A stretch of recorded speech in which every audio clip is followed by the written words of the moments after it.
that's over and over. Oh, oh no, oh, oh no, I'm gonna ride on the winning tide, but it's over and over. Oh, oh no, oh, oh no, I'm gonna ride on the winning tide. Brother Noah, my God's talking, said he would ride on the wind and tide. Hey, children, stop still and listen to me. God walked down to the briny sea. He declared that the aim of the sent for man, and then he decided to destroy the land. He spoke to Noah. Noah stopped. He said, Noah, I want you to build me an ark. I want you to build it 3 cubits long. I want you to build it big and strong. I want it 30 high and 50 wide, so it will stand the wind and tide. It's oh Noah, oh Noah. Oh no, I got to go to ride on the winning tide, but it's a oh no, oh no, oh no, I got to go to ride on the winning tide. Got to go to ride on the winning tide. Got to go to ride on the winning tide. Oh Noah, brother Noah, my God's talking, said he would ride on the wind and tide. Well, after the foundation was laid, then Noah began to hew and build. The ringing of the hammer cried judgment. The hewing of the saw cried sin, repent. 100 years he hammered and sawed, building the ark by the grace of God. When the ark was done, God's voice was heard. He said, now Noah, let me tell you what to do. Calling the animals 2 by 2, so he called them in an ark. 2 by 2, he called the birds, the ox with the kangaroo. Then he called and Japheth, the ham and Sham. Then God began to flood the land. He raised his hands to heaven on high, shook the stars and moon from the sky, shook the mountain, he troubled the sea, hit the wind to his chariot wheel. He stepped on land, stood on the shore, and declared that time there wouldn't be no more. But it's oh Noah, oh Noah, oh Noah, I got to go right on the winning tide.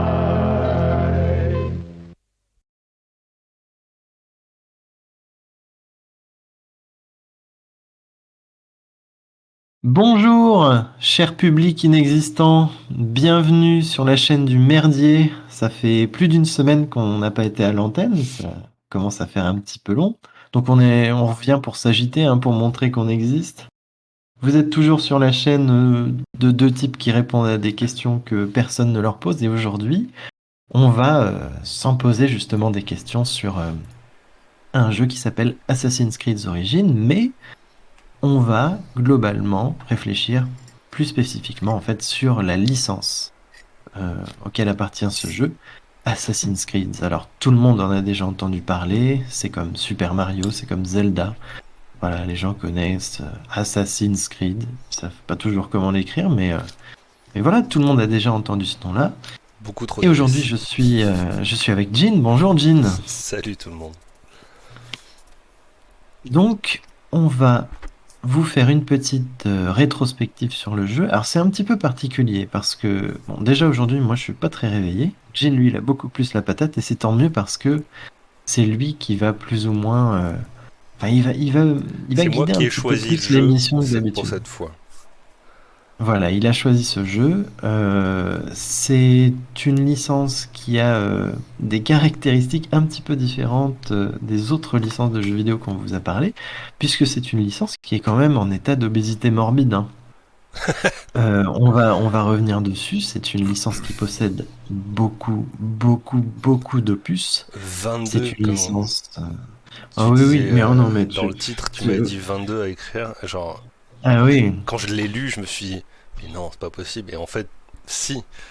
Alors, je pense que quand je pense que ça compte les jeux mobiles, tous les opus possibles, et je pense que tu sais les standalone qu'ils ont lancés, qui sont à la base des DLC, je pense à un en particulier dans le 4, ils ont fini par le sortir en séparé, et je pense que ça joue aussi. Mais surtout s'ils comptent les opus sur différentes consoles séparément, étant donné que même si c'est le même son, c'est pas le même. Même si c'est le même titre, c'est pas le même jeu. Ça fait beaucoup. Il est vrai. Crois-moi, Jean, je me suis fait chier hier à faire des petites recherches dans mon plumard. Et alors certes, Il y a 22 jeux, vous allez voir. Certains diront 23, certains diront 21.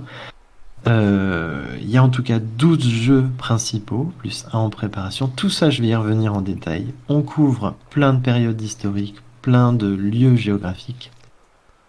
Et je vais vous parler de plein de petites anecdotes. Et je me suis posé la question hier, voilà, si on décide de parler de la licence Assassin's Creed, comment on pourrait organiser le propos? D'habitude, on fait pas trop, enfin, je prépare pas trop de grand 1, grand 2, grand 3, mais là, je me suis dit, parlons de son surpoids.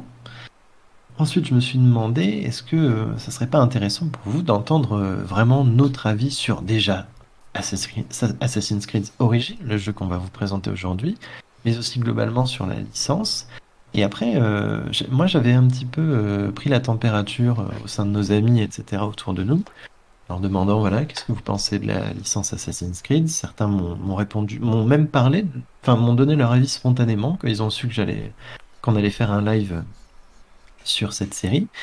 Et il y a deux, trois petits trucs qui sont ressortis, et notamment le rapport aux faits historiques, puisque Assassin's Creed, rappelez-vous, dès le premier, c'était vendu comme voilà un jeu fait avec des historiens, etc. Voilà, c'est une manière d'appréhender l'histoire différemment. Et j'ai même entendu quelques petites dingueries hier, hein, m'expliquant que bah voilà, les livres d'histoire, c'est désuet, ça ne sert plus à rien. Maintenant, l'avenir de la discipline historique et de l'enseignement de l'histoire se passe dans la série Assassin's Creed.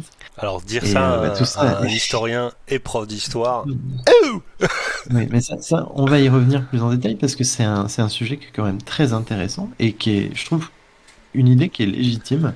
Et Peut-être je qu'il y pense a que méconnaissance sur ce qu'est l'histoire et ce qu'est l'enseignement de l'histoire, mais ça sort pas de nulle part. Il y a quand même une bonne raison pour laquelle quelques personnes peuvent dire ça, donc on y reviendra. Donc globalement, voilà, ça va être assez chill finalement, même si on a beaucoup de choses à dire. Pendant 1 heure et demie, on va jouer à Assassin's Creed Origins. On va le découvrir avec vous, puisque moi comme Jean, donc on n'a pas fait ce jeu-là.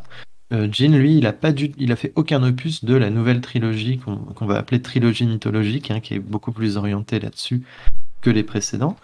Mais voilà, on va se balader dans l'Égypte antique. On va parler de la licence. On va donner notre avis sur ce jeu et sur la licence. Et puis après, on digressera allègrement avec vous. alors ce qui Donc va voilà, j'espère que changer, ça va vous plaire.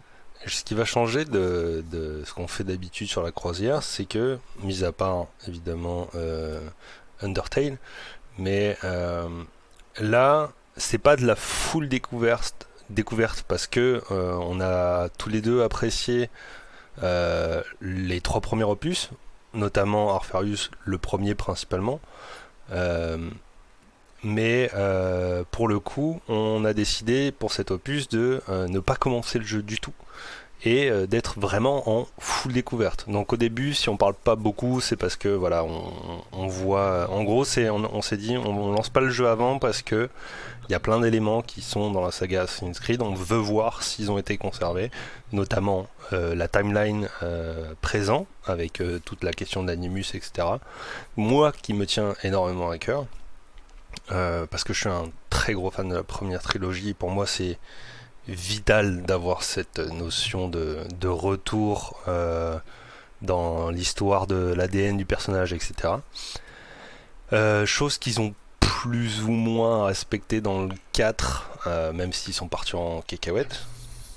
Mais voilà, on va voir, étant donné que ça, c'est un retour aux origines, dans le sens où ils ont, ils ont trouvé le bon mot. En fait, les développeurs se sont quand même mis en tête, ça a été publiquement annoncé depuis le début de la création de ce jeu, ils se sont mis en tête de retourner en mode ok, on retourne à Assassin's Creed premier du nom et on l'améliore, on fait des ajustements, mais ils sont partis là-dessus quand même pour le développement. Donc on va voir ça. Ouais. Donc là, je te propose de lancer le jeu, et c'est vrai que là, on a parlé de beaucoup de choses, de beaucoup d'éléments de lore, de beaucoup d'éléments de politique créative sur la licence. Donc on va vous parler de tout ça, et on va faire comme si vous ne connaissiez pas Assassin's Creed. Alors, Assassin's Creed, Licence d'Ubisoft, licence désormais phare, hein, et même au sein du jeu vidéo, moi j'en viens à me questionner, ça je pourrais pas vous dire avec exactitude, mais c'est peut-être une des plus grosses licences qui existent, hein, ne serait-ce qu'en termes de nombre de jeux vidéo. Je, Euh, je te coupe juste une sans- seconde pour Vas-y. parce que ce que je vois dans le menu que je trouve intéressant à annoncer, c'est Oui, que alors, le Discovery Tour, j'ai trouvé que c'était une super idée ouais, bah ça, de toute façon, on à va y revenir intégrer. Ça, grandement. on va y Donc, revenir. Le point négatif, on- bon, le magasin avec tout ce qui est achetable via le nombre infini de monnaies qu'on peut retrouver sur Ubisoft, etc. Mais bon, ça, Ubisoft quoi. ouais, ouais, ouais. Lançons une partie en normal, etc. Puis on va discuter de tout ça. Alors, ce que on sait peu quand on ne connaît pas la Bon, bah licence, qu'on déjà n'y a jamais joué, Animus. etc. Voilà, Animus. Donc, Assassin's Creed est une licence de science-fiction. Ça, c'est vrai que déjà la science-fiction, on l'associe pas forcément toujours aux événements du passé, mais et c'est vrai que l'image que renvoie le jeu, c'est souvent des trucs sur l'ancien temps, etc., le Moyen Âge, la Renaissance, l'Égypte antique, etc. Mais Assassin's Creed est une licence de SF. Vous incarnez, en fait, de base, euh, en jouant à Assassin's Creed, non pas le héros qu'on voit sur la jaquette, l'homme ou la femme de l'ancien temps, mais vous incarnez en fait l'un de ses descendants, et vous allez entrer dans une machine qui s'appelle l'Animus, qui permet en fait de lire la mémoire génétique, et en fait de revivre les vies de vos ancêtres dans une sorte de machine à la Matrix, hein, où vous êtes branché, etc. Enfin, branché. Rien de glauque là-dedans, mais voilà, vous allez revivre les événements euh, de, importants de la vie de vos ancêtres, et vous allez en fait pouvoir parcourir l'histoire plutôt que la découvrir de manière fragmentaire, etc. Vous allez donc pouvoir savoir exactement ce qu'il s'est passé, qui n'est pas marqué dans les livres d'histoire, et vous allez, etc., accumuler des connaissances et vous allez essayer de vivre les événements de la manière la plus exacte possible pour retrouver des indices importants, etc. Donc, pourquoi est-ce qu'on rentre de l'animus? Pourquoi est-ce qu'on fait tout ça? Bah, tout simplement parce que, à notre époque, ou même un petit peu dans le futur, euh, deux sociétés secrètes s'affrontent, la Ligue des Assassins et les Templiers. Alors pourquoi ils s'affrontent? Bah, parce qu'en fait, ces deux entités ont connaissance du fait que il existait des grands anciens, on va dire, qui préexistaient à l'humanité, et qu'il existe à travers le monde différents artefacts qu'ils ont laissés, des objets de pouvoir qui permettent plus ou moins de contrôler les esprits et donc de donner les grands axes en fait de l'histoire des civilisations et de l'humanité. Et en fait, ces deux ordres, les assassins et les templiers, cherchent à s'approprier ces artefacts. Donc dans le premier, on avait toute l'histoire avec la pomme d'Éden, etc. Donc voilà, c'est une relecture de l'histoire. C'est en même temps une guerre de contrôle pour l'avenir de l'humanité. C'est en même temps, surtout dans la première trilogie, voilà, on était donc le premier Assassin's Creed, hein, c'est 2007. On avait toujours l'ombre vous vous rappelez, hein, ça devait être la fin du monde en 2012. Hein. Donc il y avait tout un arc narratif sur cette question-là, etc. Donc c'était quand même très intéressant. Ça, j'ai Et adoré donc, ce passage-là d'ailleurs. ouais, ouais, oui, tout à fait. Et donc, moi aussi. Voilà, vous vous baladiez euh, au sein d'un monde virtuel mais véritable qui a existé à travers les souvenirs de vos ancêtres et vous essayez de retrouver à travers leurs yeux eh bien, les fameux artefacts qui sont perdus en fait aujourd'hui. Donc Assassin's Creed, c'est ça. Ce qui était très intéressant pour l'époque, c'est que ce simple élément de scénario finalement justifiait un peu le fait d'être dans un jeu vidéo. L'Animus, c'était la console, c'était la Xbox 360. Quand vous aviez des barres de vie, que vous aviez des éléments de HUD, etc., mais en fait, c'était l'Animus qui apportait une assistance visuelle à cette simulation-là. Donc en fait, c'était ancré dans le scénario, tous les éléments qui rattachent à un jeu vidéo. Là, l'autolock que Jin pointe sur son adversaire, finalement, vous allez me dire, dans le passé, il n'y avait pas Ne serait-ce que d'autolock le pour nom, les hein. gens. Ne Oui, serait-ce que voilà. la barre de vie, etc. Voilà, tout ça. Donc, tout ça s'ancrait finalement dans le scénario. C'était bien pensé, c'était original. Et donc voilà.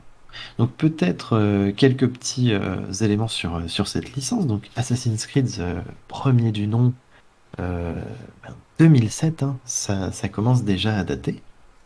Alors on est passé par toutes les époques de cette licence. On est passé dans le premier à la troisième croisade, on est passé par la Renaissance italienne, il y a eu la Révolution américaine, il y a eu des révolutions, révolution russe, révolution française, des révolutions des peuples si vous voulez, la révolution industrielle à l'époque victorienne, bien sûr l'Antiquité comme on est là où on est aujourd'hui. Puis il y a aussi eu dernièrement l'ère viking, par exemple. Alors bon, l'ère viking, globalement, c'est 700, 1000, etc. Mais là, ça se place, je crois. Moi, j'ai pas fait le dernier, mais ça se place dans justement la conquête de l'Angleterre. Donc, il y a plein de petits éléments comme ça. Et donc voilà, on est dans une série qui se veut dès le départ comme une série faite avec des historiens. Moi, je me rappelle très bien quand vous démarriez, où il y avait des écrans de chargement de Assassin's Creed 1, on vous bombardait, le jeu a été réalisé avec des historiens, etc. Et ça, c'était tout nouveau pour l'époque. Déjà, dès le début, il y avait un peu ce côté, ouais, voilà, Assassin's Creed, on entendait ça dans les cours de récré, ouais, c'est l'histoire, ouais, voilà, c'est mieux que les cours, il y a plein de choses vraies, etc. Non, ne nous emballons pas. Bien sûr, Assassin's Creed est une fiction, mais il faut lui reconnaître son grand atout qui est en fait de pouvoir, dans une sorte d'encyclopédie interne au jeu, justement lire divers éléments euh, historiques réels qui inspirent différents éléments de scénario de la licence. Donc bah ça c'était quand même plutôt intéressant. C'est pas le premier jeu du tout hein, qui faisait ça. Déjà vous jouiez à des jeux comme Age of Mythology qui était littéralement pourvu d'une grosse encyclopédie interne sur tout un tas d'éléments militaires, d'éléments mythologiques, historiques, etc. Pour en fait, bah voilà, vous amuser à apprendre de manière ludique. Tout en euh, gardant en... des parties fictionnelles. Oui, voilà, c'est ça.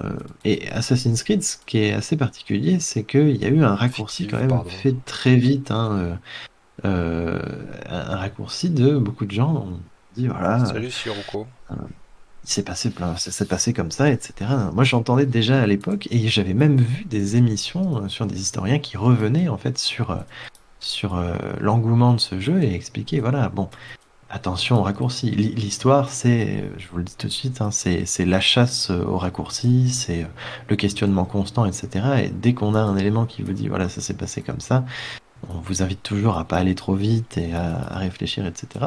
Moi, personnellement, je vais toujours. Bon, moi, je suis quelqu'un, je suis pas du tout quelqu'un qui crache sur les œuvres. Je sais exactement dans quoi je vais, mais ça, je veux dire, l'histoire n'est que prudence hein, tout le temps. Et moi, j'ai toujours eu un regard bienveillant et j'ai toujours aimé les Assassin's Creed pour l'univers qu'ils transposaient, mais plus que les éléments exprimés dans le jeu, etc. Moi, ce que j'aimais particulièrement, c'était la capacité dès le départ de la licence à pouvoir vous offrir un élément, un monde libre en fait, quasiment libre, dans lequel vous pouvez vous balader, puisque en fait, je trouve que scientifiquement, c'est peut-être le plus grand atout finalement de la licence. C'est, vous savez, moi j'entendais une critique hier qui me disait ouais les livres d'histoire c'est désuet, c'est chiant. Et je sais très bien ce qui est chiant dans les livres d'histoire ou les manuels d'histoire. Bon, les livres d'histoire, il y a peu de gens qui en lisent hein, finalement, c'est que les historiens, mais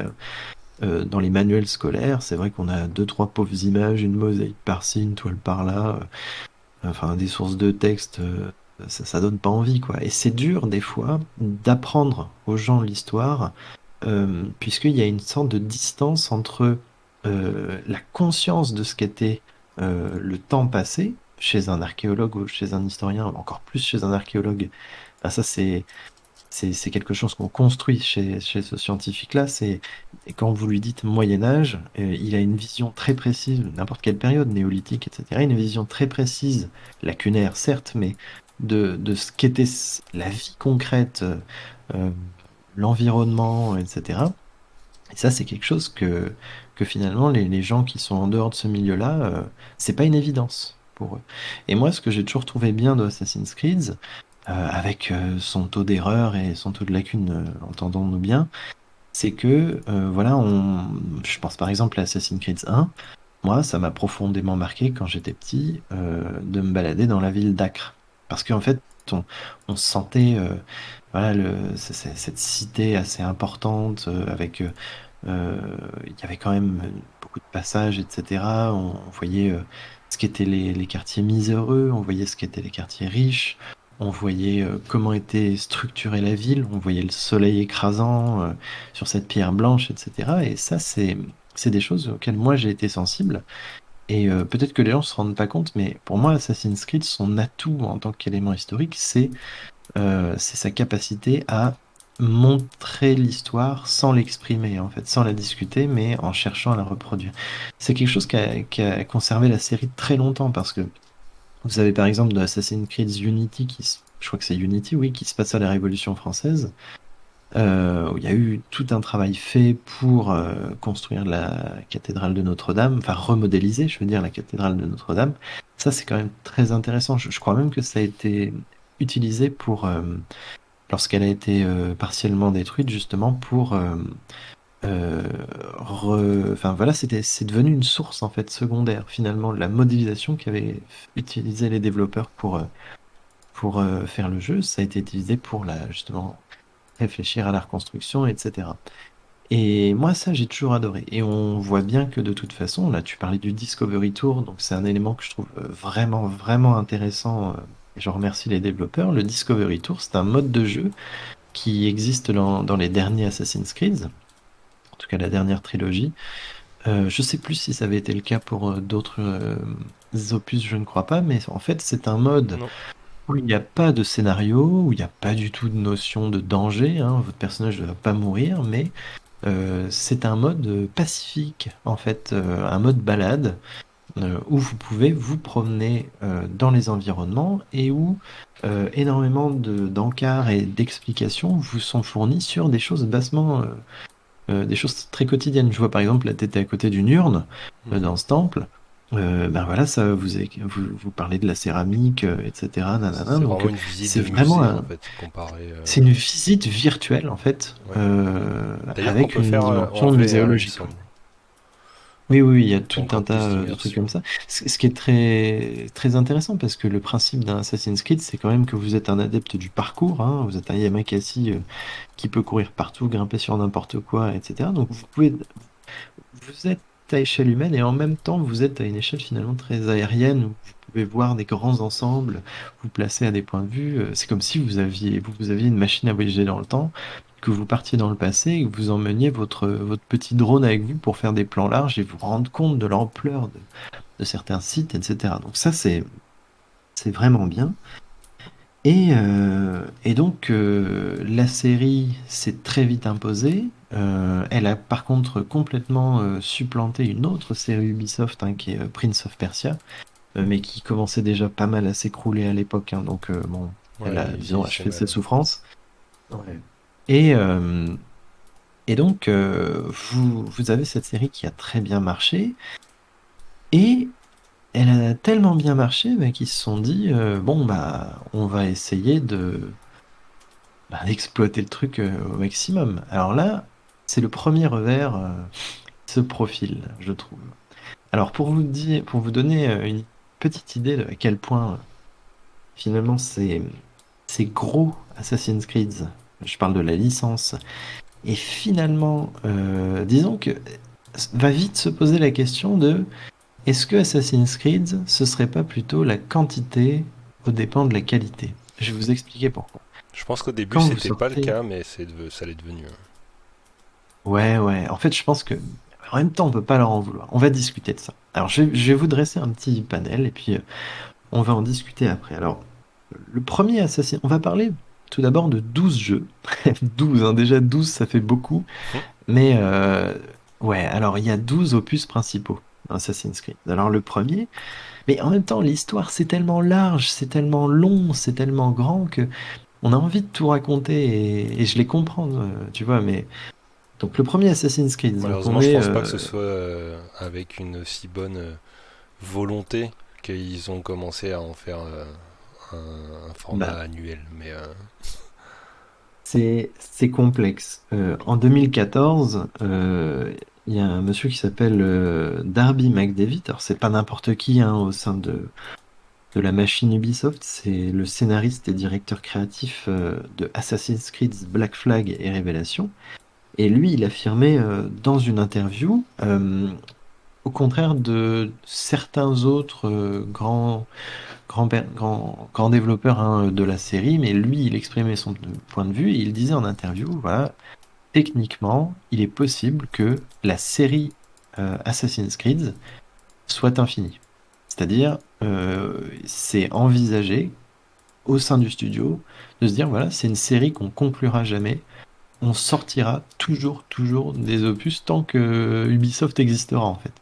Donc ça, c'est certains vont dire trop bien, il y aura toujours des Assassin's Creed, c'est trop bien. Mais moi, je suis pas forcément de cet avis. Je ferai un parallèle avec Halo, la série Halo, et je vous poserai une question en fin d'émission. Je vous demanderai si ça vous est déjà arrivé, cher viewer, de vouloir voir mourir une série que vous adorez. Que ce soit une série de films, une série TV ou une série de jeux vidéo, ou même de livres. Est-ce que ça vous est déjà arrivé de vous dire, putain, j'adore, c'est ma série préférée, mais je veux que ça s'arrête? Et moi, en fait, j'ai un peu ce rapport à Assassin's Creed. J'y reviendrai plus tard.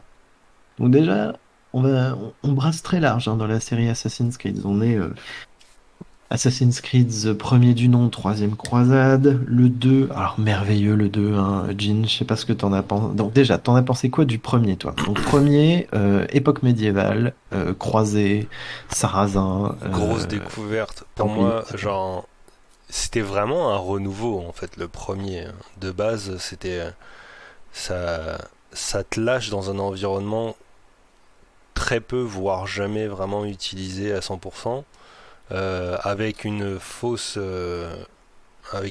liberté qui était extrêmement agréable, même si on savait très bien que c'était très couloirisé. Il y avait des zones où l'avantage c'est que le côté liberté, c'était tu pouvais approcher un problème de plein de manières différentes. Euh, Ouais. Franchement,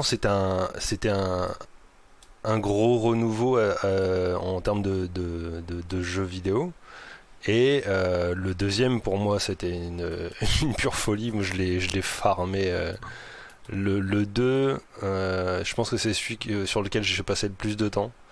Euh, Brotherhood aussi, qui est en soi Alors, on va, on va, pour on va les pour ça. inventorier tous. Mais moi, je suis assez d'accord pour le premier, gros renouveau dans le paysage vidéoludique à l'époque. Mais moi aussi, au-delà de ça, je trouvais quand même l'histoire vraiment putain de stylée, hein. Enfin, c'était un Matrix historique. Ouais, réussir à faire un mélange entre fiction et événements réels, je trouvais ça insane en fait. Ouais. Ça te happe. T'as envie de savoir ce qui se passe après, alors que tu sais très bien normalement ce qui se passe après, du moins à ce qu'on en sait.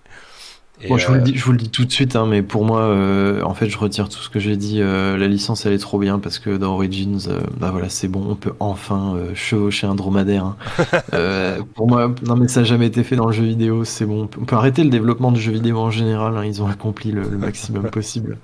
Tout est parfait. c'est pas Donc un non, chameau, c'est c'est un dromadaire. les dromadaires ont J'ai une seule vérifié, bosse ou deux j'ai bosses. vérifié. Ok. Alors, du coup, Assassin's Creed 1, au-delà de ça, quand même, putain de SF, hein. Et ce qui était très particulier, et ça, je vais y revenir plus. Je vais le dire tout de suite, mais dans Assassin's Creed 1, la grande particularité, c'est que vous aviez deux univers en un. C'est-à-dire que c'était vraiment mis en avant le fait de euh, vous incarnez finalement un personnage du futur, de notre époque plus ou moins, qui s'appelle Desmond Miles, qui est en gros capturé par... Qui était à notre époque tout- direct, hein. Étant donné c'est que un tout... Alors, c'était flou, en fait, notre époque, je crois, voilà. dans le premier, au début. Ouais, au début, ouais, c'était On a assez appris flou. au début.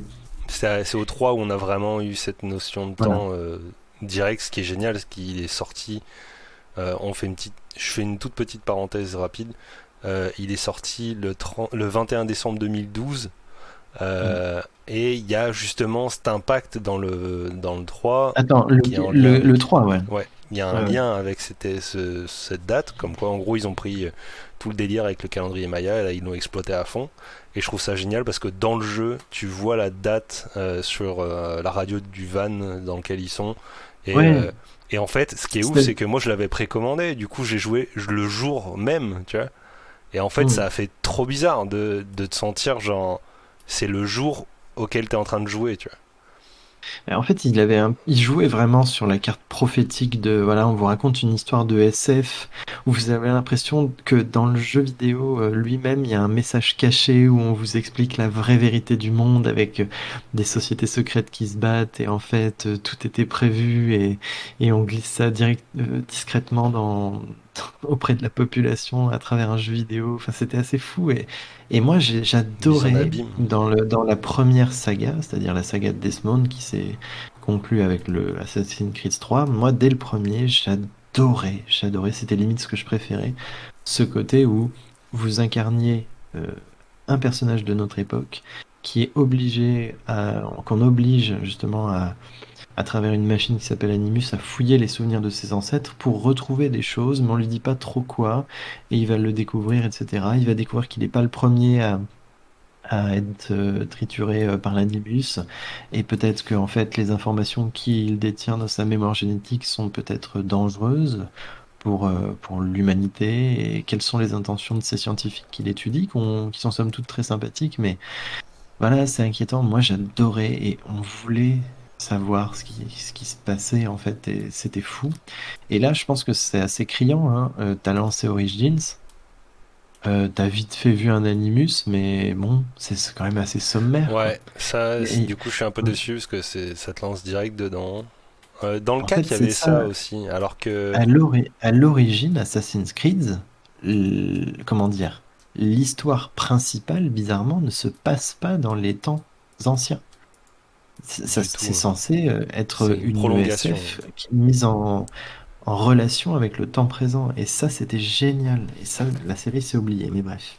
C'était le Arrive feu. Assassin's Creed 2 en c'est- 2010. Il y a chez Donc là, Antoine qui nous dit c'était le feu à Assassin's Creed avant Desmond, dommage, ça a disparu des Black Flag.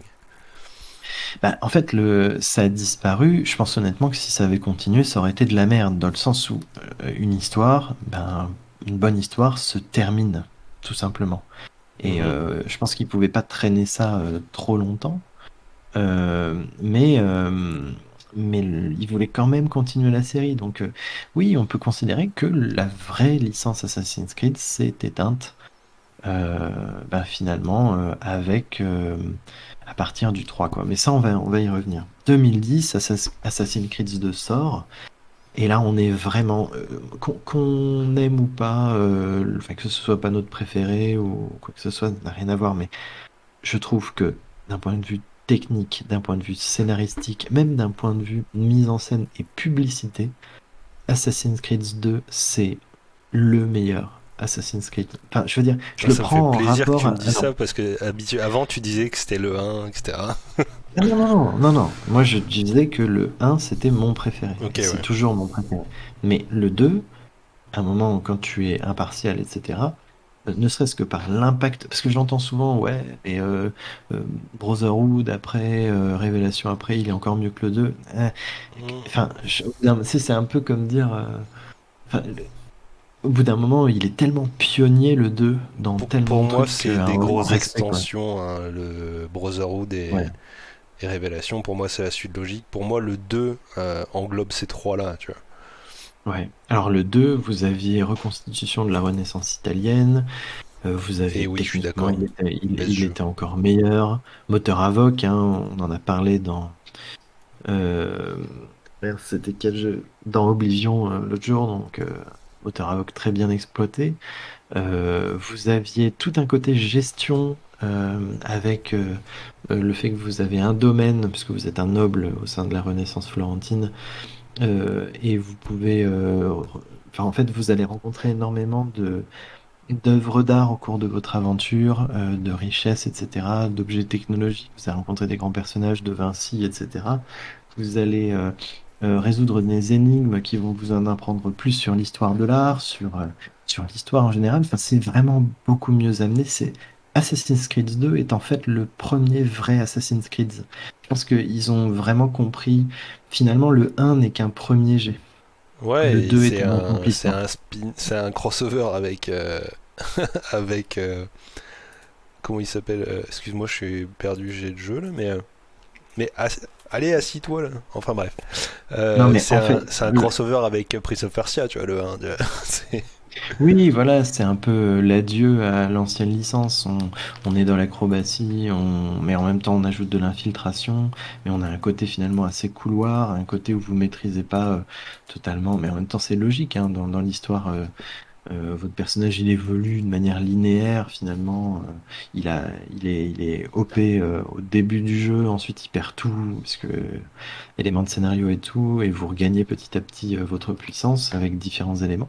Mais commence à se profiler dès le 2, finalement, une dimension un peu RPG, dans le sens où vous avez le côté, voilà, je vais faire plein de quêtes secondaires, je vais faire plein de trucs pour améliorer mon équipement. Je peux choisir mon équipement, j'ai plus un équipement de base, je peux choisir divers épées, divers trucs, machin, qui vont un petit peu changer les choses.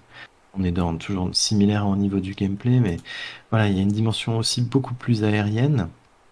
Et il y a la mise en scène et la préparation à la sortie de ce jeu. Rappelez-vous, sur Xbox 360, sur le Xbox Live, vous pouviez avoir accès à une série, à une mini-série sous forme de court-métrage avec de vrais acteurs, du Lineage. live action de dingue. C'était Assassin's Creed 2 Lineage. Et c'était une série excellente, quoi. Genre, franchement, vous la montrez encore aujourd'hui, elle a pas à rougir devant certaines productions Netflix, hein. Clairement. Toutes proportions confondues, hein. C'était Au vraiment contraire. dingo. Et ce qui était génial, c'est que ça, c'était pas genre un truc comme ça vous introduisait, c'était en quelque sorte le prologue du jeu qui était sous forme de mini-série. Et c'était dingo pour l'époque. Nous, on était comme des oufs, ça a augmenté la hype. C'est toute cette période de la très sainte hype où vraiment ils savaient le faire à l'époque, comme avec Halo 3 ODST, où il y avait aussi du live action. Alors, ils savaient vraiment teaser. Il y Oublie avait pas le chat, c'était Arfarius. c'était une autre époque. Oui, alors moi j'ai pas accès au chat, ça marche plus sur mon téléphone. Alors je Ok. vais te Alors, demander il y a chez Antoine qui nous a dit après. Après, il y a eu Leila. écoute. Il me semble depuis Assassin's Creed Origins. Oui, ça fait genre, on incarne un perso dans notre époque, mais il n'y avait plus le charme. Je ne vois pas de quoi tu parles. Oui, mais je crois que je vois. À l'époque, Assassin's Creed 1 devait être un Prince of Persia, sauf que la direction artistique ait changé la voie pour faire un jeu Oui, à oui. part entière. Ouais, non, c'est pour ça que je dis que c'est un crossover avec Prince of Persia, c'est que à la base c'était censé être ça. En fait, ouais, chez Antoine, ça y est, j'ai reboot le chat sur mon téléphone, je le vois pas de là où je suis. Ouais, Assassin's Creed Lineage, c'est Assassin's Creed. C'est bien, mais Assassin's Creed le film, c'est moins bien. On va y revenir, c'est compliqué. Il y a trop de choses à dire. Mais oui, ça démarre très très bien. Donc on est déjà en 2010. On n'est pas encore dans. Vous savez, Assassin's Creed, ça a lancé une autre notion, c'est le jeu annuel, hein. Donc la politique du jeu annuel, c'est on a un système qui marche, on arrive à quasiment l'automatiser dans son développement, et en fait on refait la même recette à chaque fois. Bonjour Ed Indigo, ça y est, le chat sur mon téléphone remarche. Hello Pokito. Hello Poquito. Euh, donc oui, on est vraiment dans une dynamique qui n'est pas encore la dynamique du jeu annuel, et c'est tant mieux. Donc voilà. Ensuite arrive Brotherhood. Alors, Assassin's Creed 2, alors c'est Assassin's Creed 2 Brotherhood si vous voulez, c'est un premier spin-off qui instaure pour la première fois une dimension multijoueur. Alors c'est vrai que c'était des notions, vous savez, dans tous les jeux il y a ça. Dans Fallout 3, je me rappelle à l'époque, énorme jeu solo, on a fait une vidéo dessus. Il y avait ce côté à l'époque, ouah, purée, mais ça serait trop bien s'il y avait une coop et qu'on pouvait jouer ensemble, Mhm. gros, etc. Nanana. Mais il y a eu, ça c'était valable pour tous les grands jeux à l'époque, hein, cette très sainte génération Xbox 360, où on essayait vraiment enfin, on imaginait le plus, et le plus, c'était souvent des petites notions comme ça, parce qu'on trouvait les jeux déjà tellement parfaits pour l'époque, mais ah, s'il y avait eu ce petit détail en plus, ça serait ouf, peut-être dans le futur, nanana. Et finalement, Brotherhood, ben, il arrive et il exauce la prière de beaucoup de joueurs, hein. Voilà, vous vouliez pouvoir vous confronter, montrer que vous êtes le meilleur assassin, eh ben, il y a un multijoueur. Toujours pas de coop, Donc, malheureusement, mais au on moins. vous offre ça. Ça viendra. Mais ce profil déjà, un petit défaut, à mon sens, de la licence. C'est, voilà, on commence à sortir les jeux de plus en plus rapidement chez Assassin's Creed. Et on entend globalement ce qu'attendent les joueurs. Et en fait, chaque opus, c'est un peu le syndrome FIFA. C'est, on sort les jeux vite et on oublie l'idée d'amener une véritable révolution. Mais on met des petits ajouts. Putain, j'ai vraiment cru que t'allais t'éclater la tête dans le truc. On met des petits ajouts comme ça. Alors là, un nouvel opus, on rajoute vite fait le multi, etc. Et c'est tout le temps des petits trucs rajoutés comme ça, comme ça, comme ça. Moi, je considère que c'est un grand défaut de la série. Je vais arrêter de dire j'y reviendrai plus tard, je vais juste le dire. Puis Oui, voilà, vous sinon verrez. je me suis retrouvé. Ensuite sort Assassin's Creed Révélation. Alors Révélation pour moi c'est un opus très très très très très important parce que rappelez-vous, ben, il y a quand même Florent Pagny dans le trailer de lancement, hein.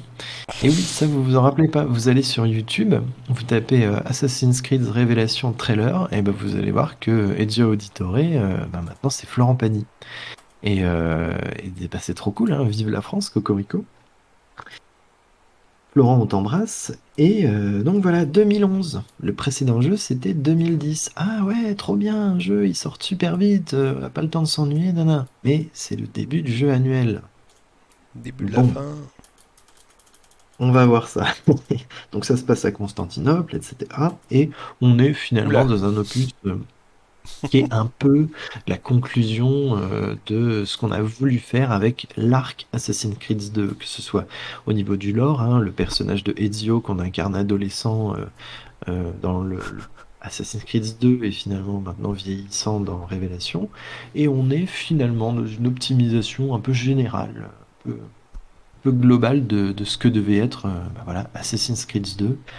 Et c'est très bien, on voyage dans plusieurs endroits, on incarne plusieurs personnages, on retrouve la cité des premières des assassins, donc Masyaf, mais on est principalement à Constantinople, alors voilà, très belle ville, etc., nouvel il y a environnement, mais Kikioun. bon, et puis on est en train de conclure finalement l'histoire de Deathmind Miles, hein, à l'époque où Assassin's Creed c'était encore pleinement un C'est truc pas de SF, hein. Révélation, hein, c'est le 3, hein.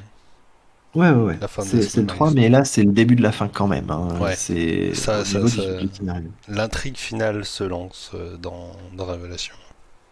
On n'a pas le temps de s'ennuyer, chers amis. Un an plus tard, en 2012, alors là, arrive Assassin's Creed 3. Déjà sur la couverture, sur le papier, on est quand même dans un gros changement qui est pas si gros que ça, mais qui est quand même visuellement qui est assez apparent. On va incarner un Indien enfin un Indien, un- sur le continent américain. Je crois qu'il est métis, hein. Moi, j'ai pas fait Assassin's Creed 3. Toi, tu l'as fait, mais voilà, vous Oui, incarnez. Il il y est a toute métis. la culture change parce que ça, on était quand même on est toujours dans la lignée de Desmond, mais c'était un donc, premier opus médiéval, etc. Là, ça fait longtemps qu'en suivant l'arc d'Ezio Auditore, on est dans un mec, voilà, italien, Renaissance, etc. Là, ça change. On est dans un Révolution Indien américaine. avec un Indien d'Amérique, Révolution américaine, et on change aussi d'environnement. C'est des environnements maintenant beaucoup plus végétalisés, hein, les arbres, Mhm. etc. Donc Sauvage, beaucoup plus il y a sauvage. toute cette dimension qui amène un renouveau, un grand souffle, mais finalement, quand on y réfléchit, voilà, voilà, c'est pas si différent. Après 5 heures d'émission, j'y reviendrai plus tard. Je vais essayer que ça dure par 5 heures, mais ouais, mais vous voyez que la série, elle est obèse. J'arrive pas à amener mes conclusions parce que je dois vous faire 10 heures d'intro. Ils font chiant chez Ubisoft, ça. J'en peux plus, je suis à 2 doigts de démissionner. Donc voilà, c'est aussi Assassin's Creed 3, la fin de la saga. La première saga Assassin's Creed. L'arc de Desmond Miles se conclut, l'histoire de SF qu'est Assassin's Creed à l'origine se termine. Et donc c'est un adieu en quelque sorte, mais c'est un adieu qui est pas amer parce que ben voilà, ça fait depuis 2007 La qu'on tenue suit de cette Balek. histoire. Ben ouais, il s'en bat les couilles, Balek. Il se balade comme il veut et il assume son style. Et ça, j'ai- on va On y, y reviendra plus on- tard. on va y revenir. La dimension RPG, un élément qui a été abordé lorsque j'ai pris la température auprès de mes amis. Et oui, on va y revenir, vous inquiétez pas. Ensuite, Euh, alors là, pour vas-y, je le, t'écoute. pour le, j'allais dire le. Et boy, je trouve plus mes mots d'un coup. Bah, vas-y, je continue et puis tu reviendras Non, dessus non, quand on c'est va bon. trouver. Pour le côté métis, en fait, il est doublement métis, à savoir qu'il a été élevé par les héros qu'on incarne, il a été élevé par un assassin, du coup, mais son père biologique est un templier. Donc c'est doublement métis. Mais il est Et quand même de la lignée de Desmond. oui, il est quand même de la lignée de Ouais, Desmond. ouais. Donc voilà, hein, se termine cette saga. On est en 2012, donc ça colle avec le calendrier Maya, c'est-à-dire que le lore est suffisamment bien fait pour... dans un sens, j'ai envie de dire, la politique jeu annuel, on l'a critiqué déjà à cette époque, mais elle était justifiée parce que, ben voilà, si on voulait vraiment aller au bout du lore, ben oui, il fallait que ça se termine en 2012. Ça faisait partie du truc. 2012, c'était censé être la fin du monde selon le calendrier Maya. Mais on est, on a eu chaud aux fesses, finalement. Mais Assassin's Creed nous le prouve. En fait, vous inquiétez pas, c'était pas la fin du monde finalement, parce que en 2013, alors que le monde est censé être détruit, hein, ben non, il y a Assassin's Creed 4, on va dire Black Flag qui sort. Alors Black Flag, c'est un peu un épisode particulier parce que c'est considéré comme un des meilleurs Assassin's Creed techniquement. Il y a plein de choses à faire. Le jeu est très bien fait. Il est quand même très bien Adoré Black optimisé. Il y a Flag. toute une dimension, voilà, il y a toute une dimension contrôle de navires, etc. C'est Ouais, ambiance c'est pirate, encore un peu de Caraïbes, renouveau, mais 18e siècle et tout, Barbe Noire, etc. C'est vraiment sympa. Et en fait, il est tellement bon le jeu qu'il éclipse un peu une critique qu'on a tous envie de faire à la licence, mais qu'on fait pas parce on s'amuse bien, etc. Et puis bon, les rabat-joie, ça va bien 5 minutes, mais waouh, Assassin's Creed Black Flag, mon gars, mais c'est tellement bien. Mais par contre, ça devait pas être fini, Assassin's Creed. ouais. Non, non, regardez, en fait, dans le lore, maintenant, on explore l'idée que c'est un nouveau personnage au sein de l'Animus, c'est un gars d'Abstergo, c'est un Templier, voilà, c'est ouf et tout, normalement, c'est des assassins, oh là là, oh là là. Donc, on nous sort un nouvel arc de scénario, mais honnêtement, ceux qui ont joué à la série à cette époque, vous la mettrez tous, Assassin's Creed, dans nos petits cœurs. Le vrai scénario originel, il est terminé. En fait, on veut bien nous dire, vous avez vu, c'est vachement intéressant maintenant. La personne qui va dans l'animus, en fait, c'est finalement un agent du groupe des méchants, historiquement des méchants de la série et tout. C'est Euh, fou. Dans le Black Oui, oui, Flag, c'est non, même intéressant. pas, hein. C'est un développeur de jeux vidéo qui travaille chez les méchants. Enfin, une filiale Oui, des voilà, méchants. donc c'est corporate, mais oui, mais et on est quand même, t'es d'accord, dans le côté, on s'en fout un peu Ah ouais, plus. non, mais Voilà. clairement, moi, c'était ma C'est grosse déception. Ils ont essayé de faire une suite avec Juno, avec Junon, etc., qui sont dans. Qui faisaient partie du 3, les parties, le côté divin, entre guillemets, des anciens, de l'ancienne civilisation. Mais Tout ça pour dire que oui, moi Black Flag, je l'ai adoré et pourtant je le considère pas comme un Assassin's Creed. Ils auraient dû changer le nom. Parce que Oui, oui, mais ça fait partie du lore global, mais c'est plus un Assassin's Creed, il n'y a plus Desmond, ça n'est plus, ça ne fait plus partie alors de cet pour arc moi, narratif, quoi. c'est là que c'est là qu'on arrive à la limite finalement de ce qu'est la série, c'est-à-dire que c'est bizarre quand même quand on y réfléchit. Maintenant, c'est décidé, on en a, on s'en fout d'une partie du jeu. En fait, en gros, je suis désolé, mais pour moi, Assassin's Creed, c'est deux temps. C'est le temps actuel avec les gens qu'on fout de l'animus, et c'est le temps du passé, etc. Et maintenant, c'est un aveu d'échec. Assassin's Creed, finalement, va principalement se concentrer sur les événements du passé et tous les éléments liés au temps présent avec l'animus. Et ben maintenant, on s'en fout un peu en fait. C'est toujours là pour montrer, vous avez vu, nanana, mais ce n'est plus qu'un prétexte, ce n'est plus un élément actif de l'or. Et c'est ça qui est bien dommage. Et pour moi, c'est le début de la fin. Il m'a trop fait marrer le mec chauve qui est passé probablement en direction de la taverne.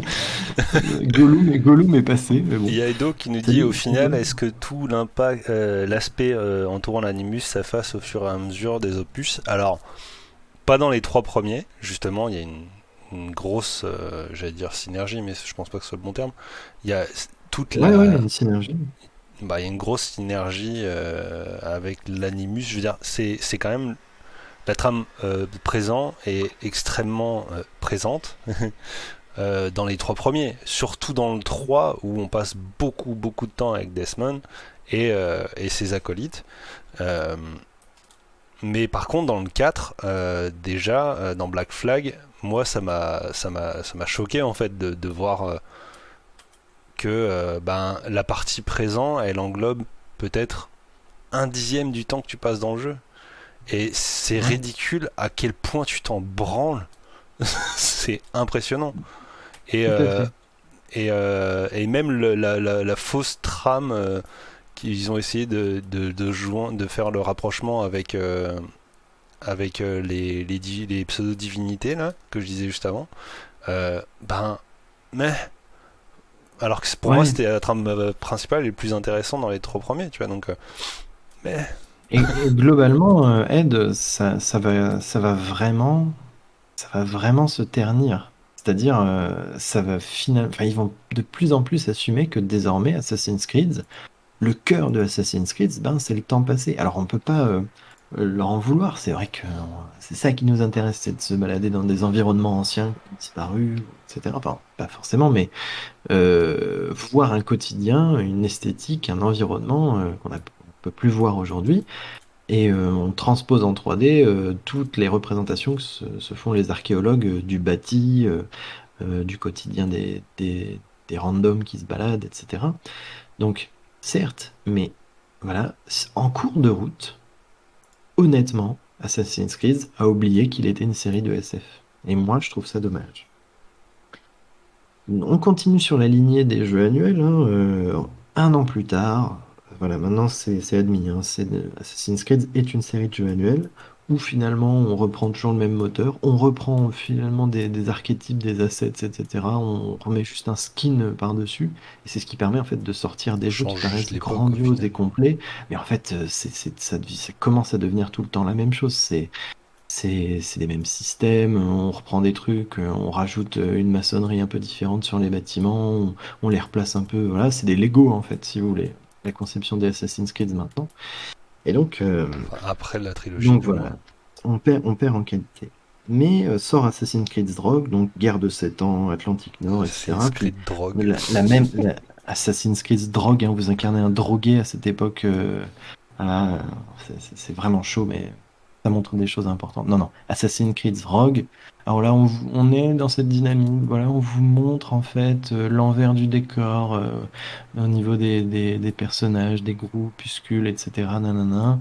Il y a aussi Assassin's Creed Libération qui sort sur une autre console. Donc c'est des opus finalement, oui, c'est intéressant, mais c'est des opus d'ambition DLC, tout au plus en fait. Et c'est ça qui est un peu dommage. Et on va continuer à être servi avec ça durant toute l'année 2014 et arrive ensuite cette même année. C'est quand même 3 jeux en Assassin's Creed en 2014, hein, c'est pas Oh, rien, non, mais non, ouais, là on est ça pleinement craint. dans, et on le voit dans le paysage des consommateurs de jeux vidéo. Il y a cette moquerie, hein, cette lassitude et Prout, l'éternel, on l'attendait, hein, le commentaire gazeux. Salut Grognac, bienvenue à toi. Euh, Grognac, c'est notre running gag ambulant. Et j'adore le voir. Là, tu viens de péter en Égypte antique, mon vieux. Donc, si le Bravo. réchauffement climatique, voilà, l'effet papillon, réchauffement climatique, cherchez pas plus loin, Tout est de sa ça faute. va bien. Unity, 2014. Moi, En je me sachant que rappelle, moi, Rogue et Unity, j'en ai fait aucun. Après Black Flag, de toute Révolution façon, je me suis française. arrêté. Révolution française, on lisait partout dans les magazines de jeux vidéo, les développeurs qui disaient, qui teasaient le truc depuis déjà plusieurs années en fait, Fait hein. par des Ouais, Québécois. voilà, euh, on est en train de travailler sur euh, ma période préférée. Ouais, ouais, ma période préférée. Ah, c'est vrai, vous avez une période historique préférée? Ouais, ouais, vous êtes un studio français? Ouais, ouais. Et en fait, bon, on savait tous que c'était Révolution française. Et ce qui est terrible, c'est que, ah putain, un des Assassin's Creed les Les plus plus buggés. Et pétés. Unity, il est important dans finalement la saga parce que les jeux annuels qui sortent tous les ans, bon, tant qu'ils sont bien faits, j'ai envie de dire, jouables, ça pose pas de problème. Mais là, on arrive pour la première fois dans un jeu vidéo issu de la politique de jeu annuel d'Ubisoft qui finalement est difficilement jouable. Quand vous regardez le jeu, il y a des compiles hein, sur YouTube de ce qu'était le jeu à sa sortie. Des fois, c'est des trucs pas possibles. C'est des machins où le déplacement, C'est les l'enfer. parcours, etc., le parcours, etc., ben, c'est pas viable. Vous vous cassez la gueule, vous êtes éjecté d'un toit à 30 km. Durant les cinématiques, vous avez une crise cardiaque parce que tout d'un coup, il y a le mec, son visage est coupé en deux, vous voyez les globes oculaires qui tombent fous, etc. Il se passe plein de trucs. Enfin, c'est vraiment ragdoll, c'est vraiment un truc trop bizarre, etc. Et on vous justifie le fait que en fait le jeu est pété parce que ils ont balancé enfin injecté énormément d'argent dédié au développement dans le comment dire le la modélisation de la cathédrale Notre-Dame de Paris. Alors ça, je veux bien, mais déjà, c'est une erreur, hein, finalement, de privilégier un élément très précis parce que, alors, en plus, c'est assez malhonnête parce que c'était un élément qui était beaucoup présenté dans les salons, durant les previews, etc. Donc, ils avaient mis le paquet dans le développement de ce bâtiment-là, mais au détriment de plein d'autres choses essentielles à un bon jeu vidéo. Donc voilà, on arrive pour la première fois dans la limitation technique bah voilà, de la politique de jeu annuel. Et énormément de gens sont déçus par le jeu lui-même, mais sont également déçus parce que la Révolution française, honnêtement, Assassin's Creed, ça reste un jeu Ubisoft, donc dans l'esprit des gens, c'est quand même, bon, même si c'est un jeu finalement, je crois qu'il est canadien ou québécois, Québécois. il y a beaucoup de Français dans les chefs de tous ces développeurs, et c'est quand même dans l'esprit des gens, c'est quand même un jeu français, donc foirer la période que finalement peut-être les gens attendaient le plus à cause de la politique créative, ça fait mal au cul. Sort un an plus tard. Donc déjà de Unity, il y avait une particularité aussi, c'est arrive enfin le système de coop. Donc vous voyez, il y a toujours une nouvelle feature à chaque fois, mais c'est vraiment Ah oui, FIFA ils ont quoi. fait dans C'est, Unity. on vous rajoute un petit truc par-ci par-là, on vous blinde la pub comme quoi c'est une grosse nouveauté, c'est une dinguerie, etc. Mais chiant quoi, chiant. Arrive ensuite Assassin's Creed Syndicate un an plus tard en 2015, époque victorienne. Pareil, encore une petite nouveauté. Maintenant, l'histoire, elle est orientée autour de deux personnages, deux jumeaux que vous pouvez jouer, d'accord? Ouais, ok, bon. Mais c'est pas transcendant, c'est pas waouh la révolution, mais c'est normal. On n'est pas dans un jeu où genre faut attendre 5 ans avant le prochain opus. Là, on est toujours dans un jeu par an.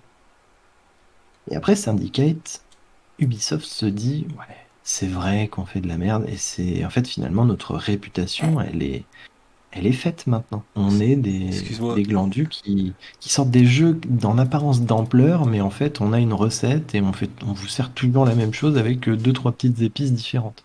Et Tu c'est vois ce chiant, que je quoi. vois? Non. Le, De la céramique le partout? petit jouet entre les vases, là où il y a l'ombre de la torche. Ah bah moi, je vois un truc bleu, ouais, mais Ouais, je vois pas bah ce en que fait, c'est. il y a écrit un truc dessus, genre Doom ou je sais pas quoi. Le... O-U-N.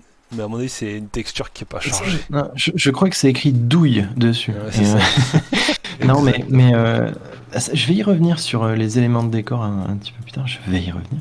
Red Indigo, vous parlez d'un jeu Ubisoft pendant que je joue à un jeu Ubisoft. Bah c'est bien, c'est bien. Tu les encourages Dans la dans déchéance. leurs erreurs, dans la déchéance. Alors, à partir de Syndicate, on se dit, ouais, c'est vrai qu'on fait un peu de la merde, nanana. Et finalement, la série va se calmer un petit peu. On n'entend plus, enfin en tout cas on voit plus dans les étals de Assassin's Creed pendant 2 ans. Et en 2017, on vous montre, c'est pas un reboot, c'est pas une suite, c'est un peu comme si il y avait un fou dangereux qui avait conduit une bagnole pendant super longtemps. Tout le monde le connaît de la région, il écrase les grands-mères, etc. Machin. Il file en tôle. Et 2 ans plus tard, vous revoyez la bagnole, alors vous avez peur, a priori, vous vous dites, regardez, c'est la bagnole du fou furieux qui écrase tout le monde et tout. Mais c'est plus lui qui est aux commandes de la voiture, c'est plus lui qui est au volant. C'est quelqu'un d'autre, totalement innocent, qui a racheté la bagnole une fois que l'autre s'est barré, etc. Bah, c'est un peu pareil, le nouveau Assassin's Creed qui se profile, et c'est celui auquel on est en train de jouer actuellement, Assassin's Creed Origins. C'est le jeu Assassin's Creed qui se veut le premier d'une série, d'une licence, où on a compris que, voilà, la politique du jeu annuel, ça, c'est un peu bizarre, ça commence à vraiment s'essouffler, et il faut être plus inventif, il faut arrêter de proposer des petites features uniques à la FIFA, etc. Il faut peut-être repenser le système, et il faut peut-être exprimer de nouvelles choses. Et on est dans une saga qui s'amorce, qui est profondément, voilà, on est toujours dans l'histoire, mais on va apporter un côté mythologique bien plus marqué. Alors moi, ce que j'avais pas aimé quand ce jeu était sorti, c'était des critiques de gens qui disaient ouais, déjà dès le trailer, ouais, on voit des trucs magiques, il y a des monstres et tout, nanana. Il est où mon Assassin's Creed historique, nanana, la magie, Regarde, il y Assassin's a de la Creed, magie là. n'importe quoi, machin. Oui, mais les gars, la magie de Assassin's Creed, ça a toujours été là, hein, depuis le premier, hein. La pomme d'Éden, elle refait revivre les Ouais, morts, hein. Ouais, depuis ok. le tout début, ouais, ils Faut, ont faut craqué. arrêter, faut arrêter de déconner. C'est juste que c'était amené de manière plus subtile, etc. Et voilà. Alors là, il y a une caisse qui tremble. Je sais pas Ouais, pourquoi. c'est pour ça que j'ai dit, il y a de la Mm. magie noire, magie noire. Voilà, il y a de la magie partout. Des caisses tremblent maintenant. Et donc on se dit bon, on va changer un petit peu la recette et on va vous apporter quelque chose de nouveau. On va renforcer les mécaniques de combat. On va diversifier. Plein de petites choses et on va vous parler des origines, vraiment on va aller plus loin que les Hashishiyun en fait, donc les assassins des croisades. Et donc, moi honnêtement, franchement, j'ai pas du tout craché sur ce renouveau. Parce que pour moi, Assassin's Creed, en fait, il était terminé depuis Assassin's Creed 3.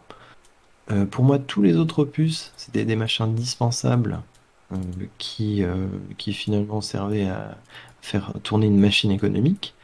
Et pour moi, avec Origin, j'avais euh, en soi une série qui sortait de nulle part, qui essayait pas de tirer sur la corde d'un truc qui est déjà épuisé à fond. Et voilà, nouvel environnement, je sais qu'il y a eu du travail derrière, nouvelle mécanique de gameplay, etc. Et notamment un aspect RPG plus marqué. Et en fait, moi, l'aspect RPG, si vous voulez, Assassin's Creed, j'ai entendu que voilà, l'aspect RPG, c'était un peu, ça avait dégoûté certaines personnes, et ça, je peux l'entendre tout à fait. Mais pour moi, ça a rajouté une profondeur à une saga qui finalement, dénuée d'éléments RPG véritables avant, bah, finalement, j'avais l'impression tout le temps de jouer à Assassin's Creed en mode automatique, quoi. Il n'y avait plus de défis, on savait exactement comment ça marchait, etc. Et je trouve que ça fait sortir les joueurs de leur zone de confort tout en leur apportant des mécaniques qu'ils connaissent déjà dans d'autres jeux. Et je trouve que c'est pas absurde dans un lore où, euh, je veux dire, là on est dans des histoires où les assassins que vous suivez, ils sont quand même un peu détachés du monde des assassins. Déjà à l'époque de Bayek, parce Déjà, que c'était avant. c'est, oui, c'était avant, etc. Donc on peut se dire qu'ils n'ont pas d'équipement préfet à eux, etc. Sont les pionniers en fait de tout ce lore-là. Donc c'est pas déconnant en fait Il n'y a qu'ils pas de doivent dague, développer leurs capacités, il n'y a pas de lame se démerder d'assassin. pour trouver leur équipement, etc. Donc c'est pas fou. Et moi je trouve ça très bien. Et honnêtement, j'ai beaucoup de bienveillance pour la nouvelle saga. Et je la prends pour ce qu'elle est. Et pour moi, l'aspect que certains critiquent, l'aspect magie, qui pourrait justement éloigner Assassin's Creed de la dimension, voilà, jeu historique entre grands guillemets, Moi, je la et ben comprends moi, pas. je retrouve l'aspect historique dans un autre système, qui est ce que je disais au début de l'émission, qui est le système maintenant qu'on en a les moyens graphiques, techniques, au niveau de la modélisation, on va raconter le passé, non plus vraiment par des références, des scénarios, etc., mais tout simplement par l'environnement. Et moi, je trouve ça très bien. Et c'est pour ça que c'est mis en place le Discovery Tour, où vous pouvez vraiment explorer le jeu en mode pacifique, en apprendre beaucoup sur le monde paysan, moi j'ai fait par exemple, j'ai beaucoup joué à Assassin's Creed Odyssey, dont on va parler après, donc le jeu, on repart dans une dynamique, pas jeu annuel, mais c'est quand même en 2018, un an plus Bah tard que alors, le jeu ouais, sort. c'est un peu Donc, pour moi, c'est le syndrome Call of Duty. C'est que en gros ils oui, ont séparé les développeurs en plusieurs équipes et en gros il y a plusieurs équipes différentes qui bossent sur des jeux qui sont censés se suivre. Du coup on s'entend bien que ça pose certains problèmes. ouais, Mais, ouais, mais voilà quoi. Il y mais a Antoine qui dit t'as dit sur Discord que Jin prenait les rênes aujourd'hui mais il n'y a que toi qui parles. Bah déjà t'as qu'à arriver à l'heure. Et deuxièmement, jouer en parlant, en expliquant tout ce que explique Arfarius, c'est compliqué si tu veux pour moi. on va bientôt arriver sur le ressenti concret, Mm. sur ce que ressent une manette en main, et ce que moi j'ai expérimenté sur Odyssey beaucoup. Mais donc là, on va plus s'exprimer dessus. Il y aura plus que moi qui parle. Euh, Odyssey, il apporte des trucs finalement assez convenus et des trucs qui existent déjà dans le jeu vidéo. Moi, perso, je trouve que c'est assez inutile et c'est dommage. Par exemple, le choix du genre. Alors oui, bon, d'accord, choix du genre, si vous voulez. Bon, honnêtement, je trouve que le personnage masculin de Assassin's Creed Odyssey, il a le charisme d'un vendeur de kebab, donc j'ai l'impression qu'il n'y a même pas de choix à faire. C'est forcément Cassandra qu'il faut prendre parce qu'elle est méga stylée. Donc c'est une feature assez anecdotique. Il y a des choix de dialogue qui influent sur le scénario. Ça peut être sympa, mais c'est compliqué dans un jeu où on essaie de vous raconter une histoire, de donner une liberté de choix, parce que ça veut dire qu'à la fin, à part si vous implémentez un système où vous pouvez transférer votre sauvegarde de l'opus suivant, comme ça peut être fait dans Mass Effect ou Witcher, je sais très bien que ça n'arrivera pas dans Assassin's Creed, et donc ça montre bien que maintenant, les opus Assassin's Creed, ils se suffisent à eux-mêmes, c'est-à-dire qu'ils sont plus reliés dans une véritable saga. Donc c'est assez particulier. Il y a tout un système de romance aussi. Alors oui, le sexe, c'est historique. Mais bon, est-ce que c'est à propos? J'en sais rien. On s'en fout un peu. Mais voilà, un système de conséquences. Donc oui, pourquoi pas. En 2020 sort Assassin's Creed Valhalla parce que tout le monde adore les Vikings et tout le monde a envie de voir tout le monde avec les cheveux rasés sur les côtés. Plus gros flop. Et ouais, donc honnêtement, moi j'en ai tellement ras la casquette des Vikings que j'y ai pas touché. Donc je vais pas pouvoir vous dire grand-chose Même sur moi Valhalla. qui adore les histoires qu'on puisse raconter sur ce peuple, genre je l'ai vu passer, je me suis dit, Aïe aïe aïe. Aïe aïe aïe. Franchement, c'est le premier réflexe que j'ai eu, c'est aïe aïe aïe. Ils vont se casser les Edouard dents. Edoestos qui nous dit les derniers Assassin's Creed surfent sûrement sur les films slash séries pseudo-historiques qui sortent actuellement. Le dernier en date, Valhalla. Sans doute se lier à la série Viking ou The Northman. Alors The Northman, je pense pas, mais The Viking, la série Viking, c'est certain. De toute façon, la série Viking, globalement, elle a popularisé, mon frère, le monde, l'esthétique, enfin, c'est esthétique, soi-disant esthétique viking, Mhm. dans la pop culture. C'est un peu comme les Peaky Blinders qui ont popularisé la veste en tweed et la casquette, hein, et le fait de faire la gueule tout le temps. Ouais, ouais, donc les Vikings, à la fois tout le monde les attendait, à la fois personne l'attendait. Demain, Assassin's Creed Euh, Iron Throne. ouais, 32 fer. Ah bah du coup, bah, je peux en parler maintenant. Il y a un nouveau Assassin's Creed qui est en préparation. Euh, bah, Bougie de Sherlock. j'ai oublié son nom, je sais plus, je suis désolé, mais en gros, ça va être Japon médiéval. Alors là, ce qui est assez intéressant parce que mais intéressant et en même temps, on se fout un peu de notre gueule parce que bon. C'est pas dit qu'il le Le ferait jamais. principe, les assassins les plus emblématiques, avant que les Hashishiyun soient popularisés par la saga, les assassins les plus Ninja. emblématiques auprès de tout le monde, ça a toujours été les ninjas, Tu vois. donc le Japon médiéval. Mais justement, Assassin's Creed allait à contre-courant. Donc ils se sont toujours interdits de faire un truc sur des assassins dans le monde japonais médiéval.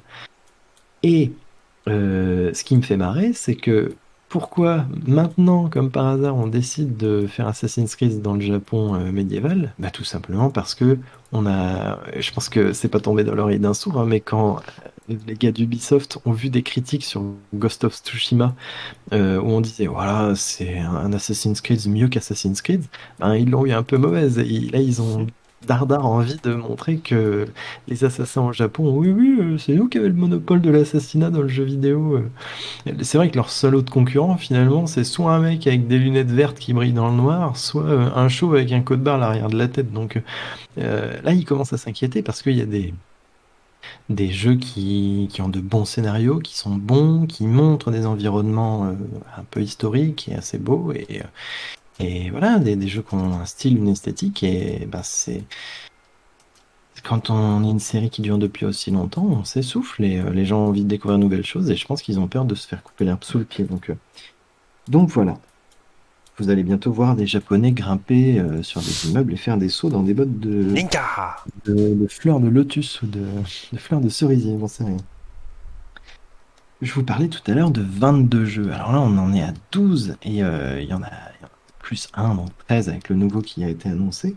Mais je vais très brièvement vous demander si vous connaissez par exemple Altair Chronicles ou alors Assassin's Creed Bloodlines, Assassin's Creed Discovery, Project Legacy, Multiplayer Rearm, Pirate, Memories, Chronicles tout court, Identity ou Rebellion.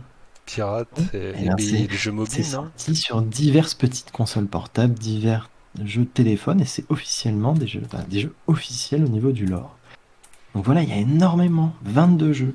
Il y a aussi 2 jeux annulés, Assassin's Creed Utopia et Assassin's Creed Lost Legacy. Donc voilà, ne venez pas me dire que vous êtes des fans d'Assassin's Creed si vous n'y avez pas joué.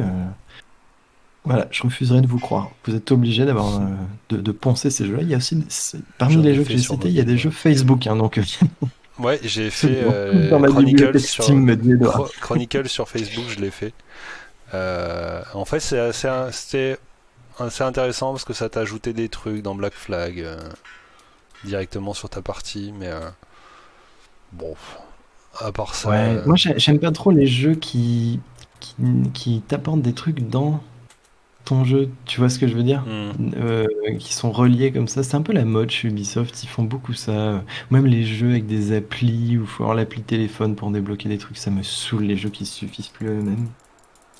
Et on est bien loin maintenant du projet initial, hein. Je vous rappelle que Assassin's Creed, ça devait sortir sur PS2 à la base. Et le moteur de Beyond Good and Evil. Donc la série a fait du chemin. Elle est ultra populaire, mais en fait c'est son appétit de parution qui, pour moi, constitue son principal défaut. C'est en même temps des jeux riches. On peut pas cracher dans la soupe parce que c'est rarement de mauvais jeux, mais ce sont des recettes qui s'essoufflent. Et moi, je me pose la question, je voudrais savoir si, de fait, euh, des fois, il faudrait pas que les jeux sortent moins souvent pour créer la hype. On avait eu cette discussion, je sais plus sur quoi, Jean. Bah oui, la saga des Elder Scrolls où Mhm.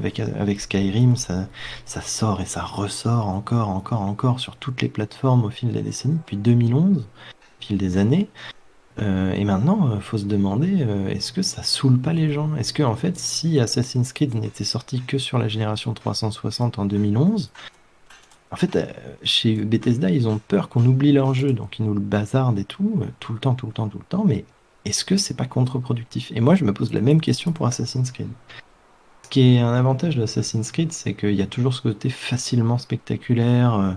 Peut-être qu'il y a beaucoup de gens qui achètent que les opus de leur période historique préférée. Enfin voilà. Et puis il y a cette espèce de mythe qui fait que Assassin's Creed, ça reste un jeu éducatif, alors que bon, honnêtement, hein, tous ceux qui me sortent que voilà, Assassin's Tu vois, Creed, ce c'est que, mieux qu'un livre d'histoire, ce- franchement, je suis pas sûr qu'ils lisent vraiment toutes les entrées, les logs de connaissances historiques qu'il y a dans le titre, dans le menu. Donc, bon, Tu vois ce que tu as à dit juste débattre. avant, je trouve ça vachement intéressant parce que avant, bah, la première trilogie Assassin's Creed, même à la rigueur Black Flag, bah, tu les as achetés parce que tu voulais la suite de l'histoire. Maintenant, tu ne joues que aux périodes que tu as envie de jouer en fait.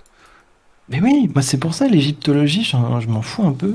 Et j'aime bien l'histoire grecque. Donc j'ai acheté Odyssée. Et Ouais, c'est tout. et moi C'est l'inverse. le seul opus de la nouvelle trilogie. Ben oui, voilà.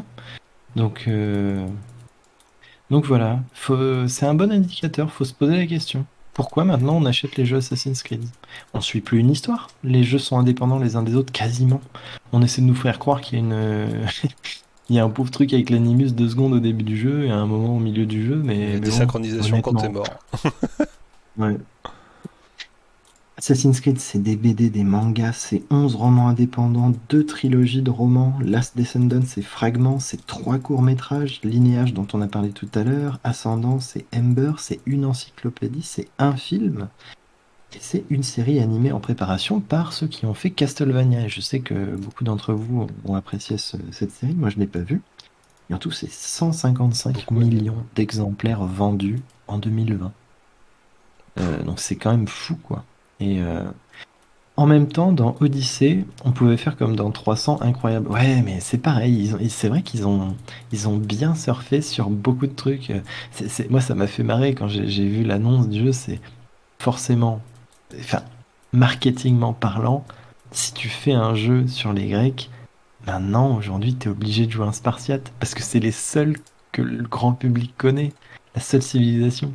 Faut que le personnage il soit spartiate parce que dans l'imaginaire c'est des badass, etc. Mais oh, jamais jouer un Athénien, jamais, jamais de la vie. Non.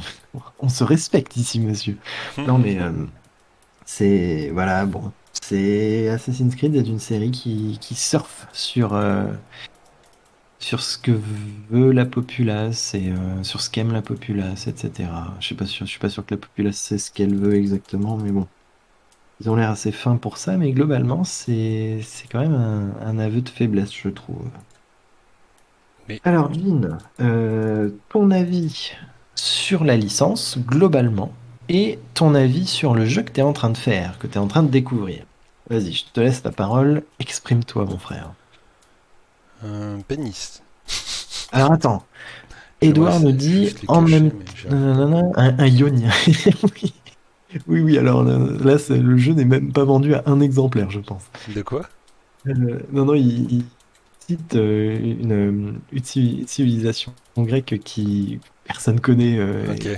Évidemment, évidemment, c'est l'inverse des Spartiates, quoi. Voilà.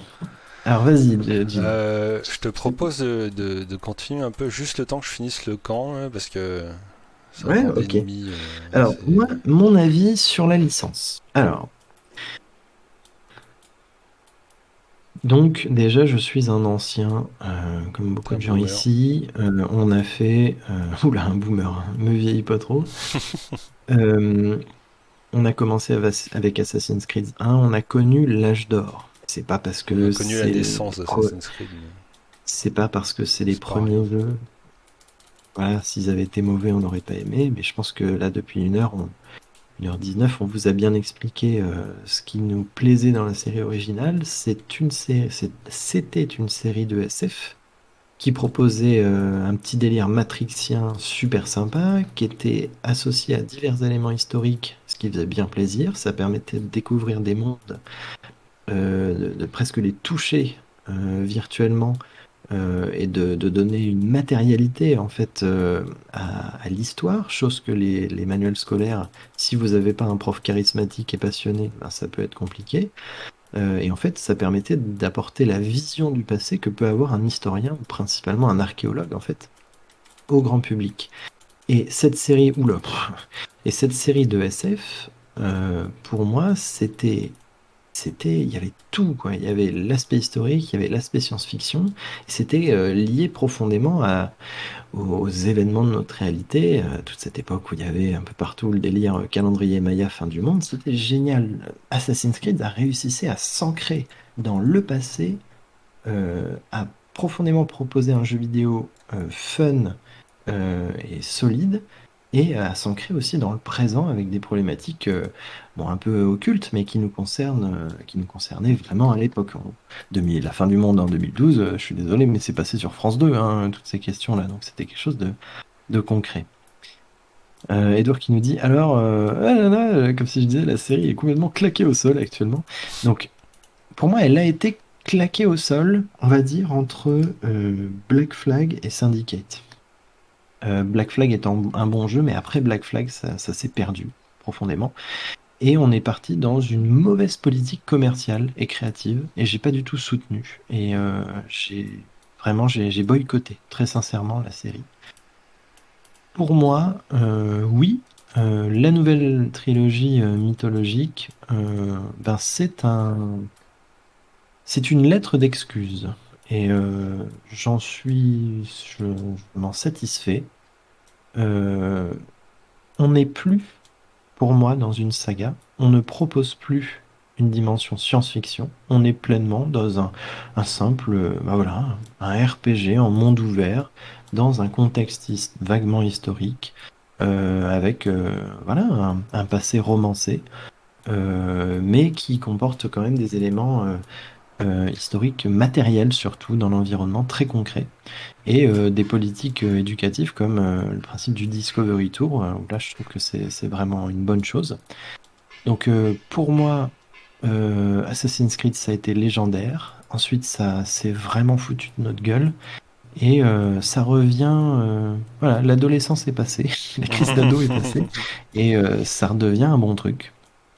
Mais un truc qui n'arrivera jamais à la hauteur de ce qu'a été ce qu'a été la première saga. Mais voilà, c'est un jeu différent. Tu parlais tout à l'heure, Jean, de voilà, il faudrait changer de nom. Alors je pense que concrètement ils le feront jamais. Et en même temps, je sais pas si je comprends ce que tu veux dire, mais bon, c'est trop Assassin's Creed-esque pour ne pas s'appeler Assassin's Creed. Mais c'est quand même, enfin, je trouve que la série a remonté la pente un petit peu. Je ne sais pas où elle va. Je pense que maintenant, voilà, c'est juste un jeu sur des périodes historiques. Et l'animus, on s'en bat les couilles finalement. Faudra peut-être un jour assumer pleinement ça. Euh, et en ce qui concerne l'opus auquel on est en train de jouer, alors moi, l'Égypte antique,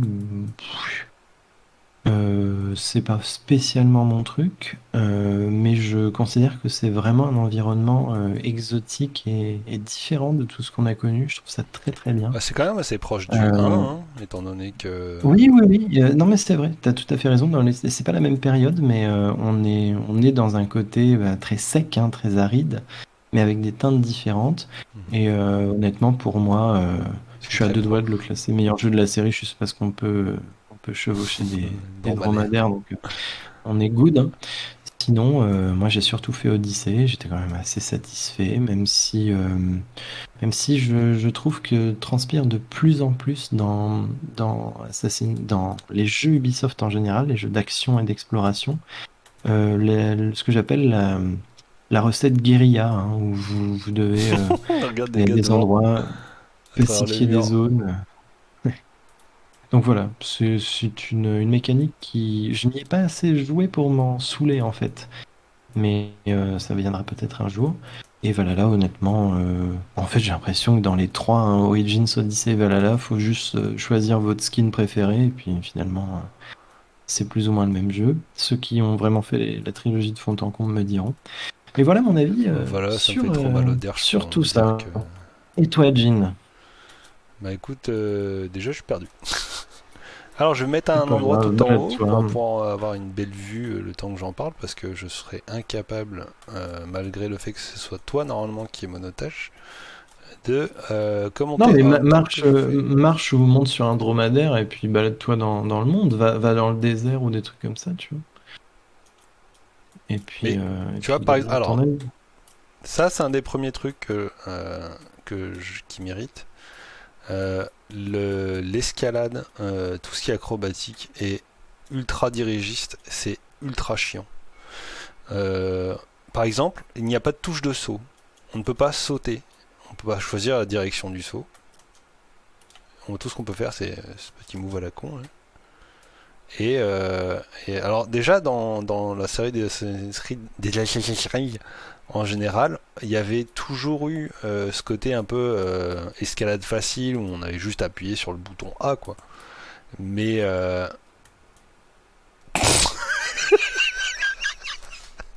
C'est un échec. Euh, Grognac qui nous dit Vala Vala, c'est le nom des quêtes dans le jeu. exactement. C'est du démotique, ouais. Mais donc là, t'es en mode voyage rapide, là? Pas du tout. Ah Ta non, t'es gueule. dead, ouais. Non. Ah, vas-y, prends un dromadaire et balade-toi, s'il te plaît. Fais-moi Boulier, plaisir. boulier, Donc, la série, boulier. globalement, qu'est-ce que t'en penses?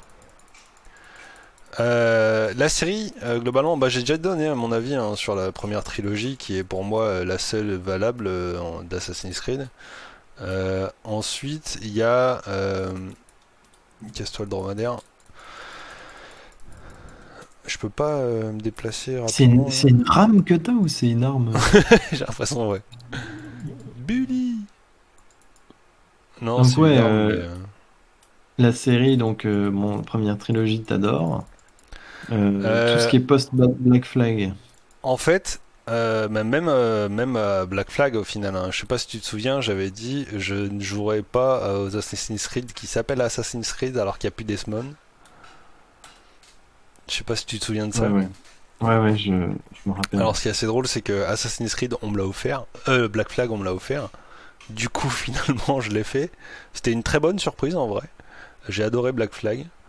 Euh, mais tout ce qui est arrivé ensuite, donc tout ce qui est Rogue, où on jouait en fait un assassin qui se retourne contre eux et qui devient un Templier, euh, ça m'a jamais vraiment hypé, Hypé. mettons. Et J'appelle mon là, quand putain de tu joues. dromadaire, il veut pas venir ce con là. Oh putain de dromadaire! Et Dromi! Mais Hey Bobby. qu'est-ce que tu penses là, manette en main de. Ah, voilà, parce que toi, c'est ta toute première expérience en direct live hein, De la de nouvelle. la nouvelle trilogie, de ce qui est censé être la renaissance de la saga. Donc, qu'est-ce que t'en penses? Euh, les commandes sont vraiment pénibles. Sinon, rien que plonger dans l'esthétique de l'Égypte antique, pour moi, c'est un plaisir en vrai. J'ai toujours été fasciné par la mythologie, quelle qu'elle soit, et plonger sur une vraie mythologie, en fait, qui au final, c'est la première fois depuis un moment, hein. Bah depuis toujours en fait. Tomber sur une vraie mythologie. Ah non, ils ont fait un peu ça dans le 3 avec la mythologie amérindienne, mais à part ça, on plongeait pas vraiment dedans. Là, on plonge enfin vraiment dedans, ce qui est genre assez. Enfin, après, j'ai fait que le début, donc je sais pas l'impact que Ouais, on a c'est assumé réellement. à fond, quoi. Ok, ouais. Bah Mm. ouais, ça, si ça assumé à fond, c'est quand même assez plaisant de se dire, ok, enfin, j'allais dire de la vraie histoire.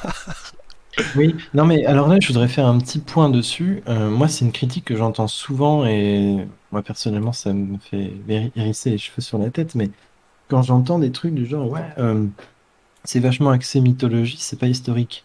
Les gars, la mythologie, c'est de l'histoire. Ce n'est pas Mm. parce qu'on considère des notions culturelles comme appartenant au domaine de la fiction, je veux dire, de la foi des dieux, etc., que ce ne sont pas des choses qui n'ont pas eu d'impact sur les sociétés, même très matériellement, très concrètement, dans le quotidien des gens, dans leurs activités professionnelles, dans leur politique, etc. Donc, c'est pas fou. Et c'est pas parce que, je veux dire, finalement, vous savez, ça serait un peu bizarre je prends par exemple l'Égypte antique, de ne pas montrer une dimension genre sacrée avec des apparitions surnaturelles, etc. dans un jeu qui veut montrer le véritable. Et finalement, ce serait un peu trop sans.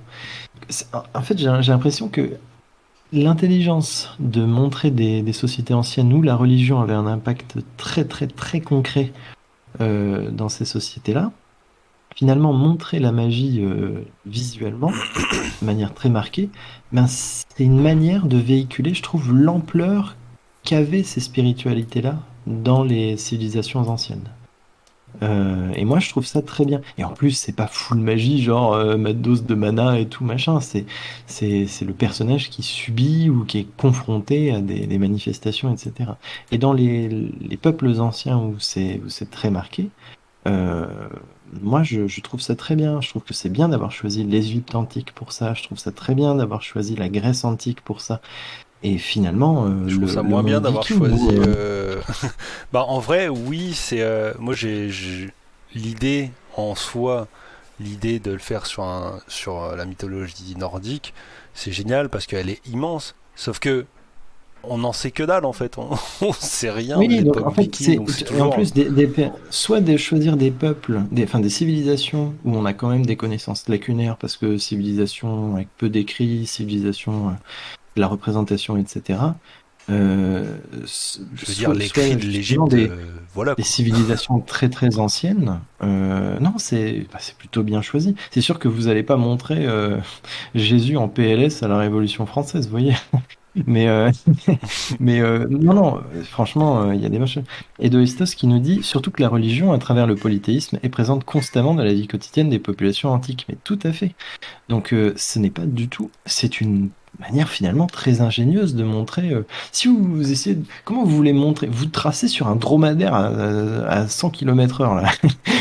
Et mais on vous montre pas dans le jeu. Putain, il est trop marrant à courir. Oui, Si on vous montre pas dans le jeu la magie de manière très spectaculaire, ben, je suis désolé, mais vous pouvez pas vous arrêter devant Akep, le clodo du coin, qui est en train de prier Osiris. Vous voyez ce que je veux dire? Vous clairement. n'allez pas l'entendre Puis, écouter son discours. Donc des fois, il faut montrer de manière un peu plus spectaculaire. Et au-delà de ça, on a des traces matérielles de leur spiritualité qui sont grandioses. C'est peut-être parmi les plus grands trésors de l'humanité. Donc moi, je trouve que rendre très palpable et très concret la mythologie, la rendre euh, voilà, ouais, extrêmement concrète, ben, c'est rendre honneur à l'ampleur que ça avait, ouais, puis que ces notions-là avaient je suis dans désolé, mais dans la c'est en lien civilisation. direct avec leur amour des développeurs de l'histoire avec un grand H, tu vois. Je veux dire, Oui, parce que je suis c'est une désolé, mais évidence de mettre de la mythologie dans l'histoire. Guys, on s'est tourné vers les cieux depuis depuis le début de l'humanité. Je veux dire, oui, là, oui. on Non, mais n'a pas de traces, mais tu peux être sûr qu'ils ont créé ou pensé des divinités à cette époque-là, tu vois. Donc, guys, je veux offenser, c'est je veux l'histoire. offenser personne, hein, mais vous enlevez la dimension spirituelle à l'Égypte antique, c'est chiant comme la pluie, hein. J'avoue. Non, non, non, mais c'est vrai, hein. Mais C'est, n'importe quelle population en oui, soi, hein. Tu c'est ce qui enlèves, fait leur grandeur. tu enlèves leur mythologie et ça devient un peu de bouseux, tu vois. Mais réellement, mais toute civilisation. Tu leur Oui. enlèves leur Tout l'art, tout mythologie. ça, enfin voilà. Donc moi, oui, j'avais posé une question tout à l'heure hein, sur. Ouais, je Je voudrais finis du revenir coup pour très les vite. Assassin's Vas-y, Creed, vas-y, c'est ça. vas-y. Après Black Flag, moi j'ai arrêté de jouer. à Assassin's Creed, et dès que j'ai entendu allez, le chameau marche tout seul. Dès que j'ai entendu que c'était les créateurs du 1 et de Black Flag qui se sont mis à faire et à poncer Origins et qui se sont donné réellement le temps, rien que ça déjà, ça m'a hypé. De se dire, ok, on se donne le temps de le faire jusqu'au bout. Ils ont mis 4 ans à le développer. Bah déjà ça m'a donné un peu confiance, tu vois. Oui, il y a des trucs à revoir. Je suis pas d'accord avec certaines décisions qu'ils ont prises au niveau gameplay brut. Mais en soi, c'est tout comme tous les jeux, hein, tu prends une habitude au bout d'un moment, tu vois. Mais en soi, pour l'instant, clairement, moi, ça me donne envie de continuer le jeu, hein. Le chevaucher un dromadaire, gros. Mais ouais, gros. Non, puis il y a le côté, du rapace. Il y a celui-là aussi qui est cool. Bon, la vision de l'aigle, je trouve ça un peu craqué, mais le fait qu'il soit lié avec un rapace, qui a toujours été le cas dans la série Assassin's Creed, ils ont fait quelque chose de concret en vrai et de réaliste. Tu vois, c'est ça qui est ouf, c'est qu'ils arrivent à mélanger mythologie, mais en fait tout ce qui est mythologie dans le jeu, tu peux passer outre très facilement, hein. C'est ça que je trouve Ça aurait intéressant. été trop marrant que dans Assassin's Creed Unity Révolution française, tu te sois lié avec une poule, un coq. J'avoue. Non, mais tu vois, je sais pas, je l'ai pas fait, mais tu vois, genre juste une buse, je sais plus comment ça s'appelle. L'épervier. C'est un épervier? Ah, Mais est-ce qu'il y a est-ce que c'est lié à un rapace déjà? Est-ce qu'il y a une histoire avec un rapace dans Unity, tu vois? Bon, ils sont tous plus ou moins les Assassin's Creed liés à ça. Ouais, mais tu Ils vois, ont genre une par histoire. exemple dans le 3, ils ont fait l'effort, ils ont pris une pigargue à tête blanche, ce qui est logique. Euh, Ah ouais, pas bête, ouais. Tu J'avais vois, pas pensé genre à ça. ici c'est un rapace à mon avis d'Afrique du Nord, et encore ouais, vite fait, hein, à mon avis. Ils ont dû y penser, ouais. Mais tu vois, si Unity ils avaient fait un rapace qu'on a en France, ce serait cool, tu vois. Mais ce genre de Oui. détails, ce genre de Oui. détails, c'est apprécié. Mais toujours est-il que, encore une fois, j'appellerais pas ça un Assassin's Creed. Parce que il y a. Là, je veux dire, ça fait quoi? Ça fait 2 heures? 1 heure et demie? 1 heure et demie, 2 heures? 1h37 on Une est heure et dessus, là. demie qu'on joue à Assassin's Creed, zéro, zéro lien avec l'Animus. Guys. Hmm. Euh, Ouais, à part au tout début et encore. Bon, même si ça vient après, c'est trop c'est le sporadique pour. chargement, c'est même pas le début, c'est le chargement. Non, du coup, non. Edo nous dit dans la Grèce antique, quand on sait que lorsqu'on allume ne serait-ce qu'un feu de foyer pour cuire de la nourriture, on honore également la déesse Hestia, c'est impossible de retirer le côté mythologique. Ah oui, mais et pourtant, beaucoup de gens ont critiqué cet aspect-là. Mais je pense que Très belle lune. je veux dire, les gens qui critiquent, faut savoir écouter les bonnes personnes aussi, parce que bon, tout le monde donne son avis, hein, mais tout le monde n'est pas pertinent. Mais on dit pas qu'on l'est, hein, mais voilà. Vous inquiétez pas, Ubisoft, on a compris le délire et c'est très bien.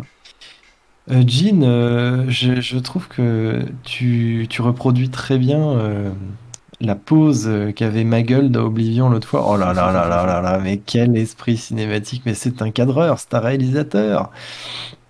C'est parfait. Chers amis, on arrive déjà à 1h38. On essaie de garder un format de 1h30. On Je pense qu'en plus, on a savait fait que. quand même pas mal le tour de ce qu'on avait à dire Ouais. là-dessus. Ouais, en fait, c'était un prétexte pour nous de jouer à ce jeu-là. On l'avait pas fait volontairement et on voulait le découvrir avec vous, mais utiliser ça comme prétexte pour vous parler de notre rapport à la licence.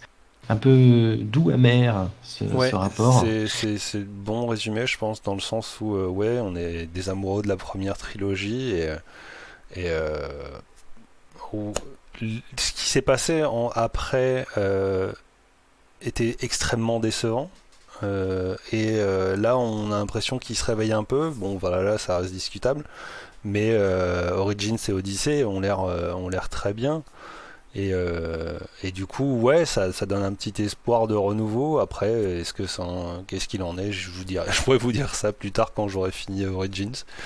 Mais du moins, de ce que j'en ai vu, ouais, ça me donne envie de faire Origins. Mais toujours pareil. Pour moi, c'est pas un Assassin's Creed. C'est un descendant, certes. Mais voilà, on a perdu le côté euh, Animus, Desmond, mémoire génétique, tout ça. On a l'impression de juste faire un truc dans l'histoire avec d'un HUD un peu funky. Tu sais pas pourquoi il est là. Je trouve ça un peu dommage. Quelqu'un qui débarque avec Origins, etc. Genre,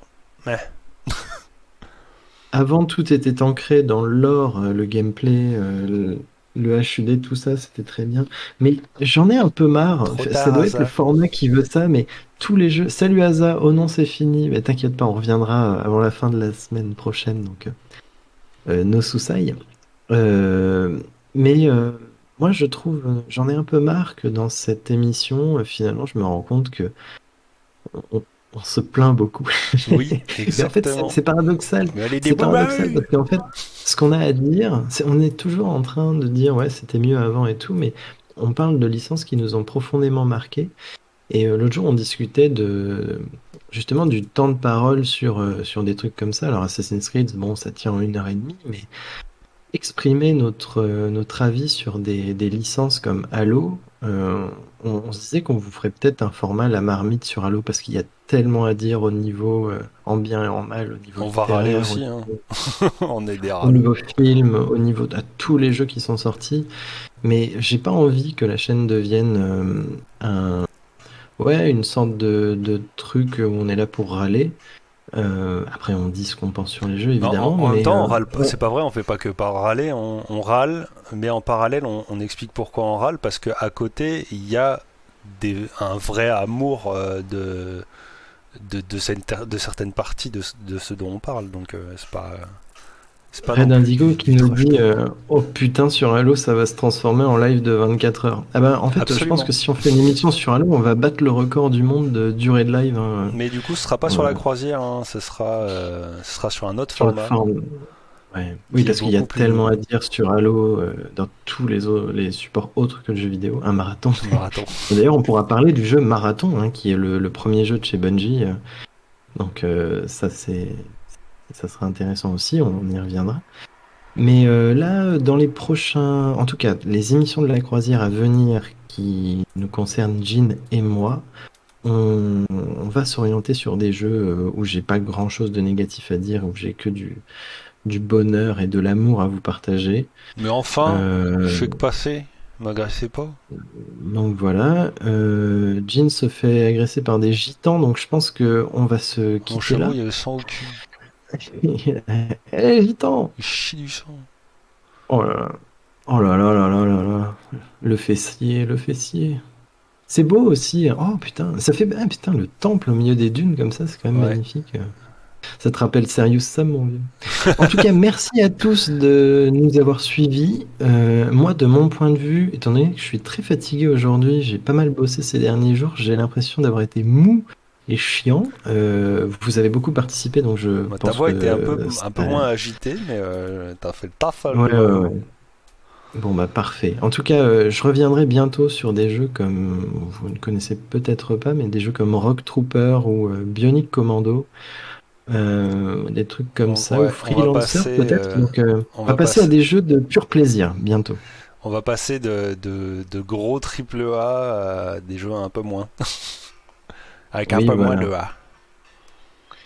Mais voilà. En tout cas, merci infiniment d'avoir suivi l'émission. Moi, j'étais ravi de faire ça avec Jean parce que ça devait être une émission solo pour lui sur ce jeu-là. Mais finalement, c'était vachement bien qu'on puisse le faire tous les deux parce qu'on a des expériences à la fois différentes et similaires sur la série, la saga, mais nos avis Bah convergent. c'est ça, moi avec mon amour Euh, des mythologies, toi avec tes connaissances en histoire, c'était quand même évident de le faire ouais. Bon, je les ai au peut-être pas moins à beaucoup deux. exprimés là, mais bon. Enfin, Non, voilà. bah On espère que ça vous a plu. ça fait écho. Et ben écoutez, sur cette course-poursuite de fou, je vais m'arrêter sur la bout de la lune et puis je vais vous souhaiter une bonne fin de journée. Exactement. moi, Peut-être c'est qu'on juste peut le teaser début, le mais- prochain épisode. Alors, le prochain épisode, rien à voir avec les dromadaires et les dieux à tête d'aigle. On va vous parler gasoil et Du mazout. pneus fondus avec Mad Mad Max, le jeu Max. vidéo. Et en fait, je serai remplacé par Edo, hein, le troisième membre de cette chaîne, qui lui est passionné par la Fury série de films, Road. et notamment Fury Road, hein, le dernier film Mad Max qui est son préféré, je crois, un de ses films préférés en tout cas. Mais on vous présentera en fond le jeu vidéo, et le jeu vidéo leur permettra, Jin et à Ed, de digresser sur cet univers qui est à la fois iconique, mais finalement pas tant exploité que ça. Et pour une fois, on a un jeu tiré d'un film qui est quand même assez incroyable. Ouais. Et Et qui est limite une vivement référence, tu vois. que là, ça va être encore moi qui vais jouer, donc je pense assez peu parler, on verra. Mais c'est quand même un type de jeu qui, et vu que je le connais, ça va me permettre quand même d'être plus facilement multitâche. Ouais, et puis Mais tu l'as vraiment kiffé, quoi. ouais, je l'ai poncé à 100%. Et mais vivement que ce soit pas moi qui host, hein, qu'on puisse que je puisse être Oui, oui, plus oui, bah, présent et d'avoir plus de sens quand je m'exprime. Mais ouais. bientôt. Bientôt. On va inverser tout ça bientôt. C'est moi qui m'en occuperai, notamment pour Bionic Commando, pour Rock Trooper, etc. Judge Dredd. Enfin, j'ai plein de choses en réserve. Et On a plein de puis, choses en réserve. Sur ce, voilà. vu qu'on tourne en rond sur sur la fin, je vous souhaite une bonne fin de journée, même si, dépendamment de où vous regardez, c'est des endroits différents. Moi, par exemple, il est à peine midi. Des bisous à tous. Merci Arferius pour ton explication, ton point de vue et ce petit tour historique de la saga. Merci pour les précisions. Merci à vous tous de public imaginaire de nous avoir discuté avec nous. Il est temps de finir parce que je galère à m'exprimer. Je vous fais des bisous. Je vous laisse avec Arferius pour le mot de la fin. Bye bye. Bisous, bisous. Bisous.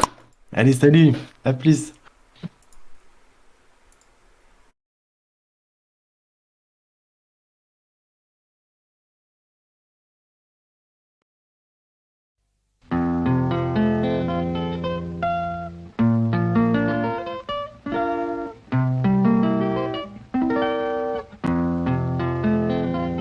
Well, it's over and over.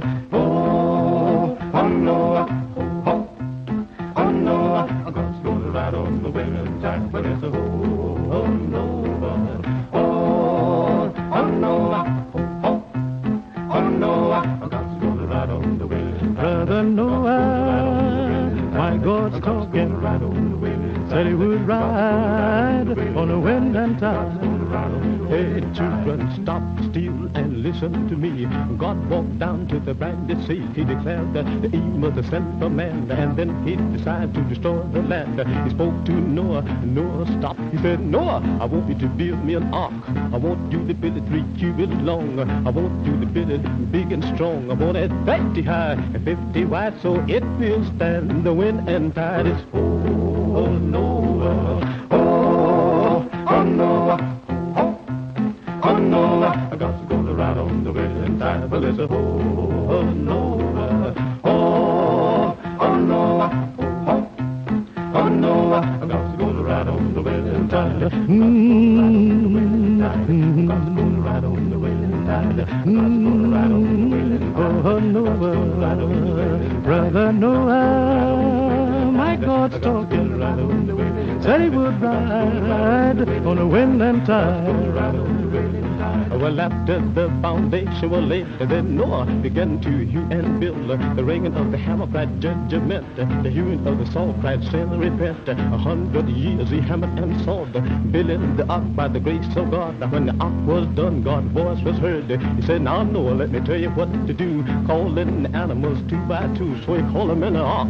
2 by 2, he called the birds, the ox with the kangaroo. Then he called and Japheth, the Ham and Shem. Then God began to flood the land. He raised his hands to heaven on high, shook the stars and moon from the sky, shook the mountain, he troubled the sea, hit the wind to his chariot wheel. He stepped on land, stood on the shore, and declared that time there wouldn't be no more. But it's oh, Noah, oh, Noah, oh, Noah, God's gonna ride on the winning tide.